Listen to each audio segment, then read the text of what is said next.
ਸ੍ਰੀ ਵਾਹਿਗੁਰੂ ਜੀ। ਵਾਹਿਗੁਰੂ ਜੀ।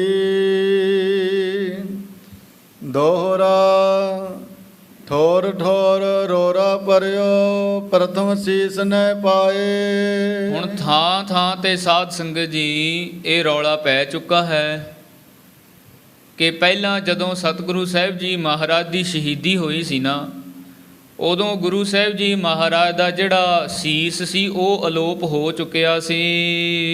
ਲੋਪ ਪਇਓ ਗੁਰ ਧਰ ਅਬੇ, ਦੇਖ ਰਹੇ ਬਹੁ ਥਾਏ। ਔਰ ਹੁਣ ਸਾਧ ਸੰਗਤ ਜੀ ਕੀ ਵਾਰਤਾ ਹੋਈ, ਸਤਿਗੁਰੂ ਸਾਹਿਬ ਜੀ ਮਹਾਰਾਜ ਦਾ ਜਿਹੜਾ ਧੜ ਹੈ ਨਾ ਉਹ ਅਲੋਪ ਹੋ ਚੁੱਕਾ ਹੈ। ਇਹਨਾਂ ਵਣਜਾਰੇ ਗੁਰਸਿੱਖਾਂ ਨੂੰ ਤਾਂ ਪਤਾ ਸੀ ਕਿ ਅਸੀਂ ਧੜ ਲੈ ਕੇ ਸੰਸਕਾਰ ਕੀਤਾ ਹੈ, ਪਰ ਜਿਹੜੇ ਬਾਦਸ਼ਾਹੀ ਮੁਗਲ ਨੇ ਨਾ, ਬਾਦਸ਼ਾਹ ਔਰੰਗਜ਼ੇਬ ਹੈ, ਕਾਜੀ ਮੁਲਾਣੇ ਹਨ, ਹੋਰ ਅਹਿਲਕਾਰ ਵਜ਼ੀਰ ਹਨ ਜਾਂ ਇਹਨਾਂ ਦੇ ਸਿਪਾਹੀ ਨੇ, ਇਹਨਾਂ ਨੂੰ ਇਹ ਭੁਲੇਖਾ ਹੈ ਕਿ ਪਹਿਲਾਂ ਸੀਸ ਅਲੋਪ ਹੋ ਚੁੱਕਿਆ ਸੀ ਅਤੇ ਹੁਣ ਸਤਿਗੁਰੂ ਸਾਹਿਬ ਜੀ ਮਹਾਰਾਜ ਦਾ ਜਿਹੜਾ ਧੜ ਹੈ ਉਹ ਅਲੋਪ ਹੋ ਚੁੱਕਿਆ। ਇਸੇ ਕਾਰਨ ਨੂੰ ਲੈ ਕੇ ਇਹ ਥਾਂ ਥਾਂ 'ਤੇ ਗੁਰੂ ਸਾਹਿਬ ਜੀ ਮਹਾਰਾਜ ਦਾ ਧੜ ਲੱਭਦੇ ਫਿਰਦੇ ਹਨ। ਚੌਪਈ ਮੂਡ ਨਰੰਗੇ ਟਿਗ ਸੁਧ ਗਈ। ਔਰ ਫਿਰ ਜਿਹੜਾ ਮੂਰਖ ਸੀ ਨਰੰਗਾ ਬਾਦਸ਼ਾਹ ਔਰੰਗਜ਼ੇਬ, ਇਸ ਮੂਰਖ ਦੇ ਕੋਲ ਐਸੀ ਸੁੱਧ ਭਾਵ ਕੇ ਖਬਰ ਪਹੁੰਚੀ ਹੈ ਜੀ। ਪ੍ਰਥਮ ਸੀਸ ਕੀ ਜੋ ਬਿਦ ਪਈ। ਹੁਣ ਜਾ ਕੇ ਸਾਧ ਸੰਗਤ ਜੀ ਇਹਦੇ ਅਹਿਲਕਾਰ ਦੱਸਦੇ ਨੇ ਕਿ ਬਾਦਸ਼ਾਹ ਔਰੰਗਜ਼ੇਬ ਪਹਿਲਾਂ ਜਿਸ ਤਰ੍ਹਾਂ ਸੀਸ ਗਾਇਬ ਹੋਇਆ ਸੀ ਨਾ, ਅਲੋਪ ਹੋਇਆ ਸੀ, ਕਿ ਉਸੇ ਤਰ੍ਹਾਂ ਜਿਹੜਾ ਹੁਣ ਧੜ ਹੈ ਉਹ ਅਲੋਪ ਹੋ ਚੁੱਕਿਆ ਹੈ। ਤਿਮ ਹੀ ਧਰ ਧਰਨੀ ਮੈਂ ਬਰਿਓ।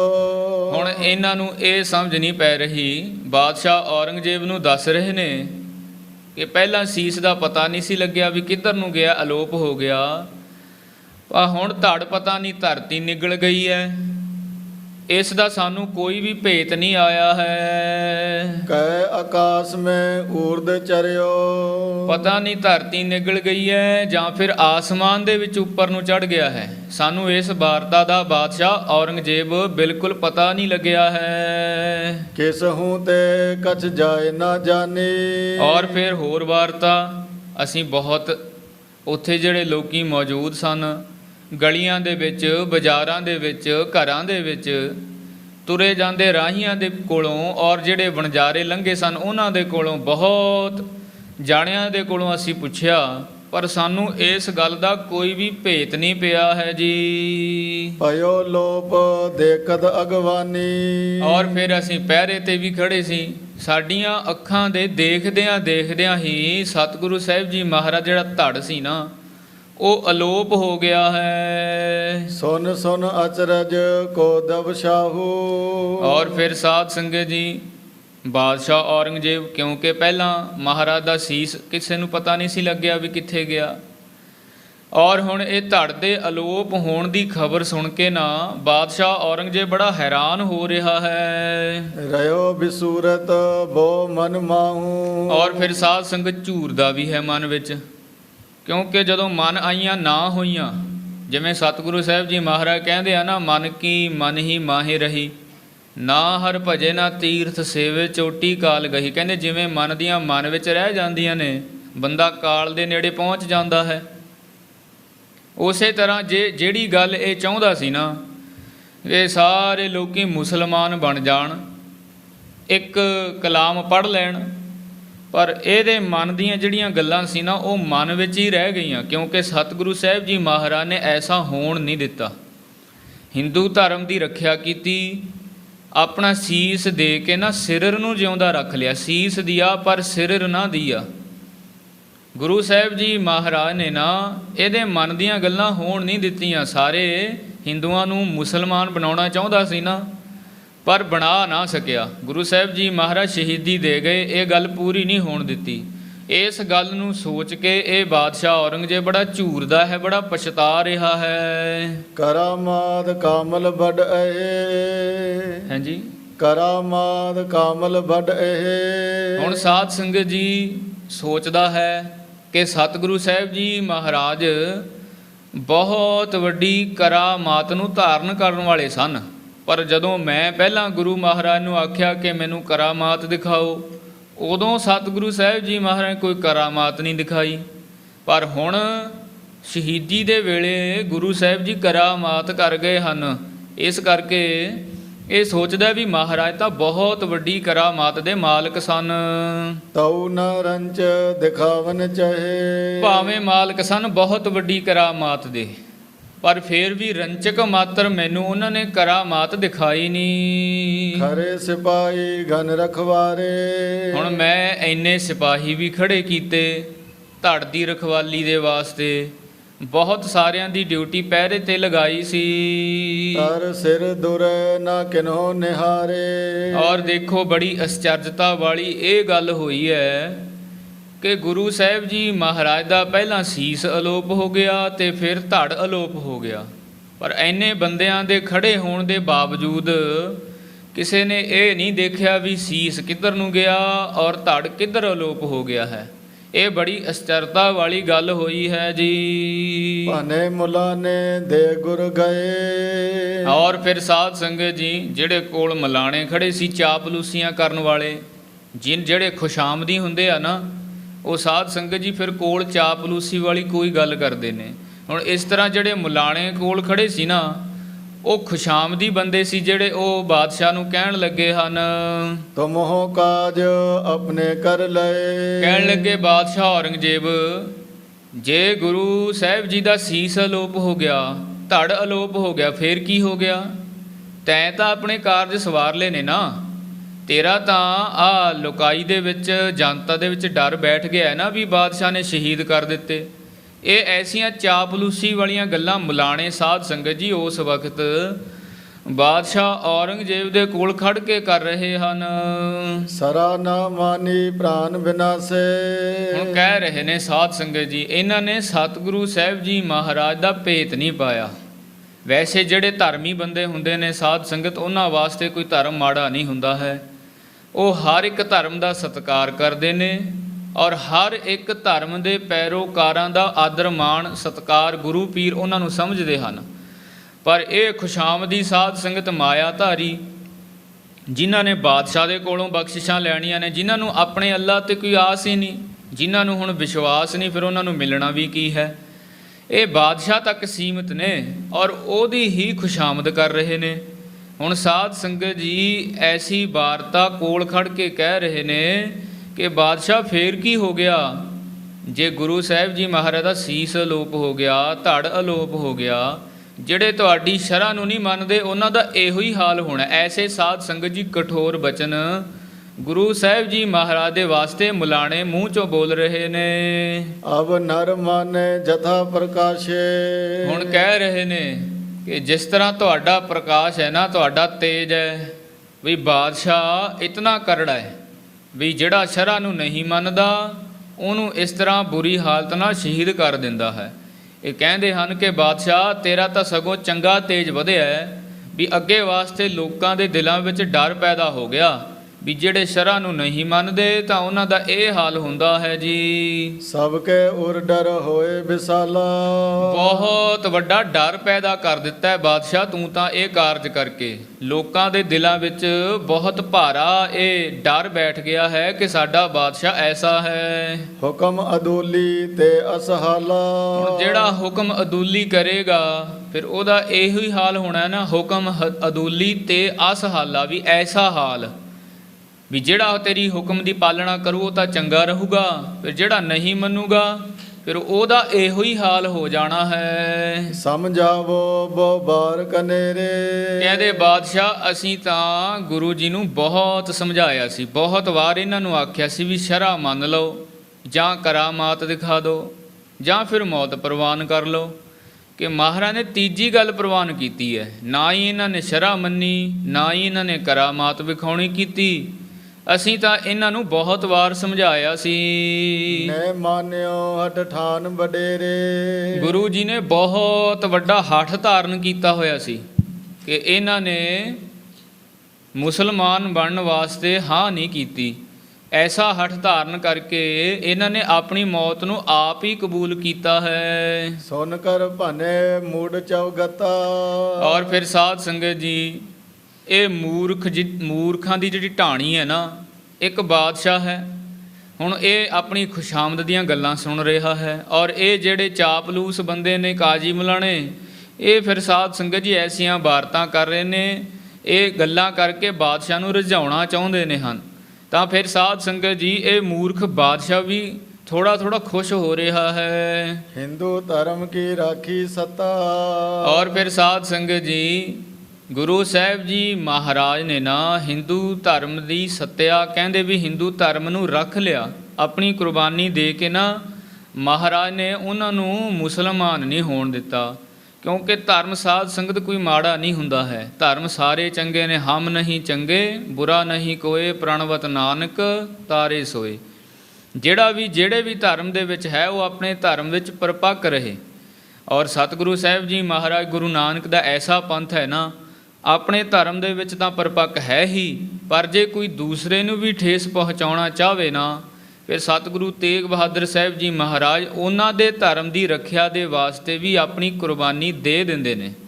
ਸੋ ਐਸਾ ਇਹ ਧਰਮ ਹੈ। ਗੁਰੂ ਸਾਹਿਬ ਜੀ ਮਹਾਰਾਜ ਨੇ ਐਸੇ ਇਉਂ ਕੁਰਬਾਨੀ ਕਰਕੇ ਹਿੰਦੂ ਧਰਮ ਦੀ ਰੱਖਿਆ ਕੀਤੀ ਹੈ ਜੀ। ਮੋਰ ਮਨੋਰਥ ਪਇਓ ਨਾ ਸੋਈ। ਔਰ ਫਿਰ ਬਾਦਸ਼ਾਹ ਸੋਚਦਾ ਹੈ ਕਿ ਮਹਾਰਾਜ ਨੇ ਤਾਂ ਇਹ ਅਚਰਜ ਵਾਰਤਾ ਕਰ ਦਿੱਤੀ ਹੈ, ਆਪਣੀ ਕੁਰਬਾਨੀ ਤਾਂ ਦੇ ਗਏ ਨੇ, ਹਿੰਦੂ ਧਰਮ ਦੀ ਰੱਖਿਆ ਕਰ ਲਈ ਹੈ, ਪਰ ਮੈਂ ਜਿਹੜਾ ਕੁਝ ਚਾਹੁੰਦਾ ਸੀ ਨਾ ਵੀ ਸਾਰੇ ਮੁਸਲਮਾਨ ਹੋ ਜਾਣ, ਮੇਰੇ ਮਨ ਦੀ ਐਸੀ ਕੋਈ ਗੱਲ ਨਹੀਂ ਹੋਈ। ਕਲਮਾ ਪਠੇ ਤੁਰਕ ਜਗ ਹੋਈ। ਮੈਂ ਤਾਂ ਚਾਹੁੰਦਾ ਸੀ ਵੀ ਕਲਮਾ ਪੜ੍ਹ ਕੇ ਨਾ ਸਾਰਾ ਜਿਹੜਾ ਜਗਤ ਹੈ ਉਹ ਤੁਰਕ ਬਣ ਜਾਵੇ, ਮੁਸਲਮਾਨ ਬਣ ਜਾਵੇ।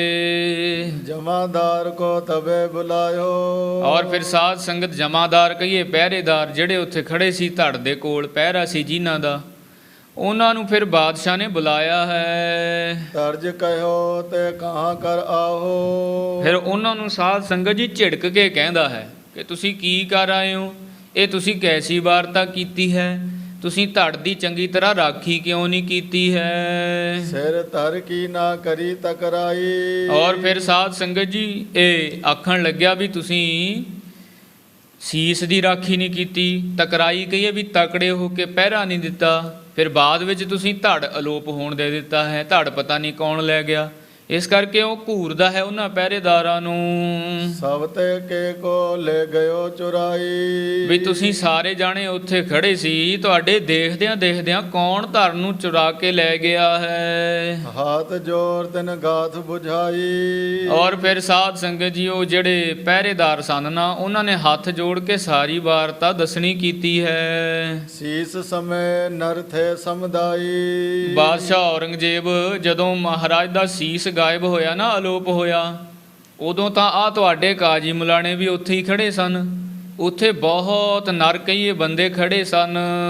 ਸੈਯਦ ਅਰ ਉਮਰਾਵ ਮੁਲਾਨੇ। ਆ ਮੁਲਾਣੇ ਤੁਹਾਡੇ ਸੈਯਦ, ਤੁਹਾਡੇ ਉਮਰਾਵ, ਤੁਹਾਡੇ ਜਿਹੜੇ ਇਹ ਕਾਜੀ ਜਾਂ ਹੋਰ ਤੁਹਾਡੇ ਦਰਬਾਰ ਦੇ ਵਿੱਚ ਬੈਠਣ ਵਾਲੇ ਤੁਹਾਡੇ ਸਲਾਹਕਾਰ, ਇਹ ਸਾਰੇ ਉੱਥੇ ਖੜੇ ਸਨ। ਖਰੇ ਰਹੇ ਕੁਝ ਗਇਓ ਨਾ ਜਾਣੇ। ਔਰ ਇਹ ਵੀ ਖੜੇ ਸਨ, ਅਸੀਂ ਵੀ ਦੇਖਦੇ ਸੀ, ਪਰ ਨਾ ਇਹਨਾਂ ਨੇ ਕੁਝ ਜਾਣਿਆ ਵੀ ਸੀਸ ਕਿੱਧਰ ਅਲੋਪ ਹੋ ਗਿਆ, ਨਾ ਹੀ ਸਾਨੂੰ ਪਤਾ ਲੱਗਿਆ ਸੀ। ਮਹਾਫਤੂਰ ਧੂਰ ਜੁਤ ਬਾਉ। ਔਰ ਫਿਰ ਮਹਾਫਤੂਰ ਕਹੀਏ ਵੀ ਬਹੁਤ ਜਿਹੜੀ ਘੁੱਪ ਹਨੇਰੀ ਚੱਲ ਪਈ ਸੀ, ਜਿਹਦੇ ਵਿੱਚ ਧੂੜ ਕੰਕਰ ਪੱਤੇ ਕੂੜਾ ਕਰਕਟ ਐਸਾ ਕੁਝ ਉੱਡ ਰਿਹਾ ਸੀ ਕਿ ਉਹ ਸਾਡੀਆਂ ਅੱਖਾਂ ਦੇ ਵਿੱਚ ਐਸੀ ਚੁੰਧਿਆਈ ਪੈਦਾ ਹੋਈ ਕਿ ਸਾਨੂੰ ਪਤਾ ਹੀ ਨਾ ਲੱਗਿਆ ਵੀ ਸੀਸ ਕਿੱਧਰ ਨੂੰ ਚਲਿਆ ਗਿਆ ਹੈ। ਬਹੀ ਬੇਗ ਤੇ ਪਿਖ ਨਾ ਸਕਾਇਓ। ਇੰਨੇ ਬੇਗ ਦੇ ਨਾਲ ਉਹ ਹਨੇਰੀ ਚੱਲ ਰਹੀ ਸੀ ਵੀ ਜਿਸ ਕਰਕੇ ਅਸੀਂ ਇਹ ਵਾਰਤਾ ਨੂੰ ਦੇਖ ਨਾ ਸਕੇ। ਪੁਨ ਬਨ ਜਾਰਨ ਕੇ ਬਨ ਬੈਲ। ਔਰ ਫਿਰ ਦੂਸਰੀ ਵਾਰਤਾ ਕੀ ਹੋਈ, ਸੀਸ ਤਾਂ ਚਲੋ ਅਲੋਪ ਹੋ ਗਿਆ, ਜਦੋਂ ਧੜ ਦੀ ਅਸੀਂ ਰਾਖੀ ਕਰ ਰਹੇ ਸੀ ਨਾ, ਫਿਰ ਬਣਜਾਰਿਆਂ ਦੇ ਬੈਲ ਆਏ ਸੀ ਉਸ ਚਾਂਦਨੀ ਚੌਂਕ ਦੇ ਵਿੱਚ, ਉੱਥੋਂ ਦੀ ਬਣਜਾਰੇ ਲੰਘ ਰਹੇ ਸਨ। ਚਲੇ ਜਾਤ ਪਾਵਤ ਬੜ ਐਲ। ਔਰ ਫਿਰ ਉਹ ਆਪਣੇ ਪਸ਼ੂਆਂ ਨੂੰ ਲੈ ਕੇ ਨਾ ਉੱਥੋਂ ਦੀ ਲੰਘ ਰਹੇ ਸੀ। ਹੁਣ ਪਸ਼ੂਆਂ ਬਹੁਤ ਸਾਰੇ ਉਹ ਗਿਣਤੀ ਦੇ ਵਿੱਚ ਸਨ ਉਹਨਾਂ ਦੇ ਕੋਲ। ਹੁਣ ਜਦੋਂ ਉਹ ਪਸ਼ੂ ਲੰਘ ਰਹੇ ਸੀ ਨਾ, ਉਹਨਾਂ ਦੇ ਖੁਰਾਂ ਦੇ ਨਾਲ ਐਸੀ ਧੂੜ ਮਿੱਟੀ ਆਕਾਸ਼ ਨੂੰ ਚੜ੍ਹ ਗਈ ਸੀ। ਖਰੇ ਸੁਚੇਤ ਸਿਪਾਹੀ ਖਰੇ। ਅਸੀਂ ਤਾਂ ਬੜੇ ਸੁਚੇਤ ਹੋ ਕੇ ਖੜੇ ਸੀ ਉੱਥੇ, ਬਹੁਤ ਸੁਚੇਤੀ ਦੇ ਨਾਲ, ਚਲਾਕੀ ਦੇ ਨਾਲ ਪਹਿਰਾ ਦੇ ਰਹੇ ਸੀ। ਪਰ ਉਹ ਵਣਜਾਰੇ ਜਿਹੜੇ ਸੀ ਨਾ, ਉਹਨਾਂ ਦੇ ਪਸ਼ੂਆਂ ਨੇ ਐਸਾ ਖੌਰੂ ਪਾਇਆ ਆ ਕੇ ਕਿ ਉੱਥੇ ਹੱਥ ਮਾਰਿਆ ਦਿਸਣਾ ਵੀ ਬੰਦ ਹੋ ਚੁੱਕਿਆ ਸੀ। ਲਖਵਾਰੀ ਧਰ ਕੇ ਤਰ ਤਰੇ। ਔਰ ਫਿਰ ਅਸੀਂ ਦਰਖਤ ਦੇ ਹੇਠਾਂ, ਕਿਉਂਕਿ ਚਾਂਦਨੀ ਚੌਂਕ ਵਿੱਚ ਉੱਥੇ ਪਹਿਲਾਂ ਦਰਖਤ ਸੀ ਜਿੱਥੇ ਗੁਰੂ ਸਾਹਿਬ ਜੀ ਮਹਾਰਾਜ ਦੀ ਸ਼ਹੀਦੀ ਹੋਈ ਸੀ। ਕਹਿੰਦੇ ਵੀ ਉੱਥੇ ਦਰਖਤ ਦੇ ਹੇਠਾਂ ਮਹਾਰਾਜ ਦਾ ਜਿਹੜਾ ਧੜ ਸੀ ਉਹ ਪਿਆ ਸੀ। ਅਸੀਂ ਵੀ ਉਸੇ ਦਰਖਤ ਦੇ ਹੇਠਾਂ ਖੜ ਕੇ ਨਾ ਬਹੁਤ ਤਕੜਾਈ ਦੇ ਨਾਲ ਧੜ ਦੇ ਕੋਲ ਪਹਿਰਾ ਦੇ ਰਹੇ ਸੀ। ਛਪਿਓ ਤਬੇ ਨੇ ਕੀਨ ਬਿਲੋਕਨ। ਔਰ ਫਿਰ ਸਾਡੇ ਦੇਖਦਿਆਂ ਪਤਾ ਨਹੀਂ ਕੀ ਹੋਇਆ, ਇੱਕ ਛਿਨ ਮਾਤਰ ਦੇ ਵਿੱਚ ਮਹਾਰਾਜ ਦਾ ਧੜ ਅਲੋਪ ਹੋ ਚੁੱਕਿਆ ਸੀ। ਸਭ ਦਿਸ ਤੇ ਨ ਕੀਨੇ ਰੋਕਨ। ਔਰ ਫਿਰ ਅਸੀਂ ਜਾਣਿਆ ਵੀ ਵਣਜਾਰੇ ਲੰਘ ਰਹੇ ਨੇ, ਇਹਨਾਂ ਨੂੰ ਸਾਰੀਆਂ ਦਿਸ਼ਾਵਾਂ ਤੋਂ ਘੇਰ ਕੇ ਰੋਕ ਲਿਆ ਹੈ। ਰਹੇ ਖੋਜ ਕਿਉ ਹੂੰ ਨੇ ਪਾਇਓ। ਅਸੀਂ ਬਾਦਸ਼ਾਹ ਬੜੀ ਖੋਜ ਕੀਤੀ, ਬੜਾ ਉਹਨਾਂ ਨੂੰ ਘੂਰਿਆ, ਜਾਨੋਂ ਮਾਰਨ ਦੀਆਂ ਧਮਕੀਆਂ ਵੀ ਦਿੱਤੀਆਂ, ਉਹਨਾਂ ਦੇ ਗੱਡਿਆਂ ਦੀ ਗਿਣਤੀ ਵੀ ਕੀਤੀ, ਤਲਾਸ਼ੀ ਵੀ ਕੀਤੀ, ਪਰ ਸਾਨੂੰ ਕਿਤੋਂ ਵੀ ਖੁਰਾ ਖੋਜ ਨਾ ਲੱਭਿਆ ਕਿ ਮਹਾਰਾਜ ਦਾ ਧੜ ਕਿੱਥੇ ਹੈ। ਅਜਮਤ ਸੋ ਕੁਛ ਬਸਨਾ ਬਸਾਇਓ। ਔਰ ਫਿਰ ਮਹਾਰਾਜ ਨੇ ਐਸੀ ਅਜ਼ਮਤ ਕਹੀਏ ਕਰਾਮਾਤ ਕੀਤੀ ਕਿ ਸਾਡੇ ਵੱਸ ਤੋਂ ਗੱਲ ਬਾਹਰ ਹੋ ਚੁੱਕੀ ਸੀ। ਸੁਨ ਸੁਨ ਹੋਲ ਹੋਤ ਉਰ ਸਾਹੂ। ਫਿਰ ਸਾਧ ਸੰਗਤ ਜੀ, ਜਦੋਂ ਬਾਦਸ਼ਾਹ ਐਸੀਆਂ ਗੱਲਾਂ ਸੁਣਦਾ ਹੈ ਨਾ, ਸੁਣ ਕੇ ਬਾਦਸ਼ਾਹ ਔਰੰਗਜ਼ੇਬ ਦੇ ਦਿਲ ਵਿੱਚੋਂ ਨਾ ਵੱਡੇ ਵੱਡੇ ਹੌਲ ਉੱਠਣੇ ਸ਼ੁਰੂ ਹੋ ਗਏ ਹਨ। ਤਉ ਨਾ ਕਹਿ ਸਕਹਿ ਕਿਸ ਪਾਹੂ। ਹੁਣ ਸਾਧ ਸੰਗਤ ਹੈ ਤਾਂ ਬਾਦਸ਼ਾਹ, ਹੁਣ ਕਹੇ ਕਿਹਨੂੰ? ਜੇ ਕਿਸੇ ਨੂੰ ਦੱਸਦਾ ਹੈ ਤਾਂ ਇਹਦੀ ਹੇਠੀ ਹੁੰਦੀ ਹੈ, ਇਹਦੀ ਬੇਇੱਜ਼ਤੀ ਹੁੰਦੀ ਹੈ। ਹੁਣ ਆਪਣੇ ਅੰਦਰੋਂ ਅੰਦਰੀ ਬਾਦਸ਼ਾਹ ਔਰੰਗਜ਼ੇਬ ਝੂਰਦਾ ਹੈ, ਕਿਉਂਕਿ ਮਹਾਰਾਜ ਸਮਰੱਥ ਨੇ, ਸਰਬ ਕਲਾ ਸਮਰੱਥ, ਸਭ ਤੋਂ ਵੱਡਾ ਸਤਿਗੁਰੂ ਨਾਨਕ ਜਿਨ ਕਲ ਰਾਖੀ ਮੇਰੀ। ਤੇ 9ਵੇਂ ਗੁਰੂ ਨਾਨਕ ਨੇ ਧੰਨ ਗੁਰੂ ਤੇਗ ਬਹਾਦਰ ਸਾਹਿਬ ਜੀ ਮਹਾਰਾਜ ਬਾਦਸ਼ਾਹ ਦੇ ਕਹਿਣ ਤੇ ਕਰਾਮਾਤ ਨਹੀਂ ਵਿਖਾਈ। ਸਤਿਗੁਰੂ ਸਾਹਿਬ ਜੀ ਮਹਾਰਾਜ ਕਰਾਮਾਤ ਨੂੰ ਕਹਿਰ ਕਹਿੰਦੇ ਹਨ। ਪਰ ਹੁਣ ਗੁਰੂ ਸਾਹਿਬ ਜੀ ਮਹਾਰਾਜ ਸੀਸ ਅਲੋਪ ਹੋਇਆ, ਧੜ ਅਲੋਪ ਹੋ ਗਿਆ। ਮਹਾਰਾਜ ਨੇ ਆਪਣੇ ਸੇਵਕਾਂ ਨੂੰ ਸੇਵਾ ਬਖਸ਼ ਦਿੱਤੀ ਜਿਨ੍ਹਾਂ ਨੂੰ ਬਖਸ਼ਣੀ ਸੀ। ਪਰ ਇਹਨਾਂ ਵਾਸਤੇ ਸਾਧ ਸੰਗਤ ਤੇ ਬਹੁਤ ਵੱਡੀ ਕਰਾਮਾਤ ਹੈ। ਵੀ ਕਰਾਮਾਤ ਗੁਰੂ ਸਾਹਿਬ ਜੀ ਮਹਾਰਾਜ ਨੇ ਇਤਨੇ ਔਖੇ ਸਮੇਂ ਵਿੱਚ ਨਾ ਭਾਈ ਜੈਤਾ ਜੀ ਦੇ ਪਾਸੋਂ ਦੇਖੋ ਕਿਵੇਂ ਸੇਵਾ ਲਈ, ਲੱਖੀ ਸ਼ਾਹ ਵਣਜਾਰੇ ਗੁਰਸਿੱਖਾਂ ਕੋਲੋਂ ਕਿਵੇਂ ਧੜ ਨੂੰ ਸੰਸਕਾਰ ਕਰਨ ਦੀ ਸੇਵਾ ਲਈ। ਇਹ ਕਰਾਮਾਤ ਨਹੀਂ ਹੈ ਤਾਂ ਹੋਰ ਕੀ ਹੈ ਸਾਧ ਸੰਗਤ ਜੀ? ਨਹੀਂ, ਸਰਕਾਰ ਦੇ ਡਰ ਤੋਂ ਕੋਈ ਵੀ ਆਪਣੇ ਘਰ ਤੋਂ ਬਾਹਰ ਨਹੀਂ ਸੀ ਨਿਕਲ ਰਿਹਾ, ਪਰ ਇਹ ਔਖੇ ਸਮੇਂ ਦੇ ਵਿੱਚ ਵੀ ਗੁਰਸਿੱਖਾਂ ਨੇ ਬਹੁਤ ਵੱਡੀ ਸੇਵਾ ਕੀਤੀ। ਦੇਖੋ ਹੁਣ ਵੀ ਗੁਰਸਿੱਖ ਬਹੁਤ ਵੱਡੀ ਸੇਵਾ ਕਰ ਰਹੇ ਨੇ, ਦੁਨੀਆ ਤਰਾਹ ਕਰ ਰਹੀ ਹੈ ਸਾਧ ਸੰਗਤ। ਤੇ ਮਹਾਮਾਰੀ ਜਿਹੜੀ ਸੰਸਾਰ ਦੇ ਵਿੱਚ ਚੱਲੀ ਹੈ ਨਾ, ਕਰੋਨਾ ਵਾਇਰਸ ਦੀ, ਪਰ ਇਸ ਦੇ ਵਿੱਚ ਜਿਹੜੇ ਮਰ ਜੀਵੜੇ ਗੁਰਸਿੱਖ ਨੇ ਨਾ, ਉਹ ਆਪਣੀ ਜਾਨ ਦੀ ਪਰਵਾਹ ਕੀਤਿਆਂ ਬਿਨਾ, ਜਿਨ੍ਹਾਂ ਨੂੰ ਸਾਧ ਸੰਗਤ ਜੀ ਘਰ ਦੇ ਆਪਣੇ ਪਿਓ ਨੂੰ ਪੁੱਤਰ ਸੰਸਕਾਰ ਕਰਨ ਵਾਸਤੇ ਤਿਆਰ ਨਹੀਂ ਹੈ, ਆਪਣੀ ਸਾਧ ਸੰਗਤ ਘਰ ਵਾਲੀ ਨੂੰ, ਆਪਣੇ ਪਤੀ ਨੂੰ ਕੋਈ ਸੰਸਕਾਰ ਦੀ ਜਗ੍ਹਾ 'ਤੇ ਨਹੀਂ ਲਿਜਾ ਰਿਹਾ, ਪਰ ਜਿਹੜੇ ਮਰ ਜੀਵੜੇ ਗੁਰਸਿੱਖ ਨੇ ਨਾ, ਉਹ ਘਰਾਂ ਦੇ ਵਿੱਚੋਂ ਮ੍ਰਿਤਕ ਸਰੀਰਾਂ ਨੂੰ ਕੱਢ ਕੇ ਉਹ ਸ਼ਮਸ਼ਾਨ ਭੂਮੀ ਦੇ ਵਿੱਚ ਉਹਨਾਂ ਦੇ ਸੰਸਕਾਰ ਕਰ ਰਹੇ ਨੇ। ਜਾਂ ਫਿਰ ਜਿਨ੍ਹਾਂ ਨੂੰ ਆਕਸੀਜਨ ਦੀ ਲੋੜ ਹੈ ਉਹ ਸੜਕਾਂ 'ਤੇ ਗੱਡੀਆਂ ਖੜ੍ਹਾ ਕੇ ਉੱਥੇ ਆਕਸੀਜਨ ਦੇ ਰਹੇ ਨੇ। ਐਸੇ ਹੀ ਹੁੰਦੇ ਨੇ ਮਰ ਜੀਵੜੇ ਗੁਰਸਿੱਖ ਜਿਹੜੇ ਔਖੇ ਸਮਿਆਂ ਦੇ ਵਿੱਚ ਵੀ ਸੇਵਾ ਕਰ ਲੈਂਦੇ ਨੇ ਗੁਰੂ ਸਾਹਿਬ ਜੀ ਮਹਾਰਾਜ ਦੀ ਕਿਰਪਾ ਦੇ ਦੁਆਰਾ। ਸੋ ਇਸੇ ਤਰ੍ਹਾਂ ਗੁਰੂ ਸਾਹਿਬ ਜੀ ਮਹਾਰਾਜ ਨੇ ਉਹਨਾਂ ਗੁਰਸਿੱਖਾਂ ਤੋਂ ਉਹ ਔਖੇ ਟਾਈਮ ਦੇ ਵਿੱਚ ਵੀ ਸੇਵਾ ਲਈ। ਪਰ ਇਹਨਾਂ ਦੇ ਵਾਸਤੇ ਬਾਦਸ਼ਾਹ ਹੁਣ ਸੋਚਦਾ ਬਈ ਇਹ ਬਹੁਤ ਵੱਡੀ ਕਰਾਮਾਤ ਕੀਤੀ ਹੈ ਮਹਾਰਾਜ ਨੇ, ਹੁਣ ਪਤਾ ਨਹੀਂ ਕੀ ਹੋਵੇਗਾ। ਮਨ ਵਿੱਚ ਝੂਰਦਾ ਹੈ ਸਾਧ ਸੰਗਤ ਜੀ, ਚਿੰਤਾ ਹੋ ਗਈ ਕਿ ਮੈਨੂੰ ਤਾਂ ਕਰਾਮਾਤ ਦਿਖਾਈ ਨਹੀਂ ਸੀ, ਪਰ ਹੁਣ ਪਤਾ ਨਹੀਂ ਅੱਗੇ ਕੀ ਹੋ ਜਾਣਾ ਹੈ। ਗੁਰੂ ਸਾਹਿਬ ਜੀ ਮਹਾਰਾਜ ਇੰਨੇ ਸਮਰੱਥ, ਮਹਾਰਾਜ ਦੀ ਸ਼ਹੀਦੀ ਤੋਂ ਬਾਅਦ ਇਹਨੂੰ ਇਹ ਗੱਲ ਸਮਝ ਆਈ ਕਿ ਗੁਰੂ ਸਾਹਿਬ ਜੀ ਮਹਾਰਾਜ ਇਤਨੇ ਸਮਰੱਥ ਨੇ ਕਿ ਐਸੀ ਵਾਰਤਾ ਵੀ ਕਰ ਸਕਦੇ ਨੇ। ਹੁਣ ਦਿਲ ਵਿੱਚ ਇਹ ਝੂਰਦਾ ਹੈ, ਚਿੰਤਾ ਦੇ ਸਹਿਤ ਹੋ ਗਿਆ ਹੈ ਜੀ। ਰਾਤ ਪਰ ਬਿਰਤੀ ਚਿੰਤ ਅਧੀਨਾ। ਔਰ ਫਿਰ ਹੁਣ ਜਿਹਨੂੰ ਚਿੰਤਾ ਹੋਵੇ ਉਹਨੂੰ ਕਦੇ ਨੀਂਦ ਵੀ ਨਹੀਂ ਆਇਆ ਕਰਦੀ ਸਾਧ ਸੰਗਤ।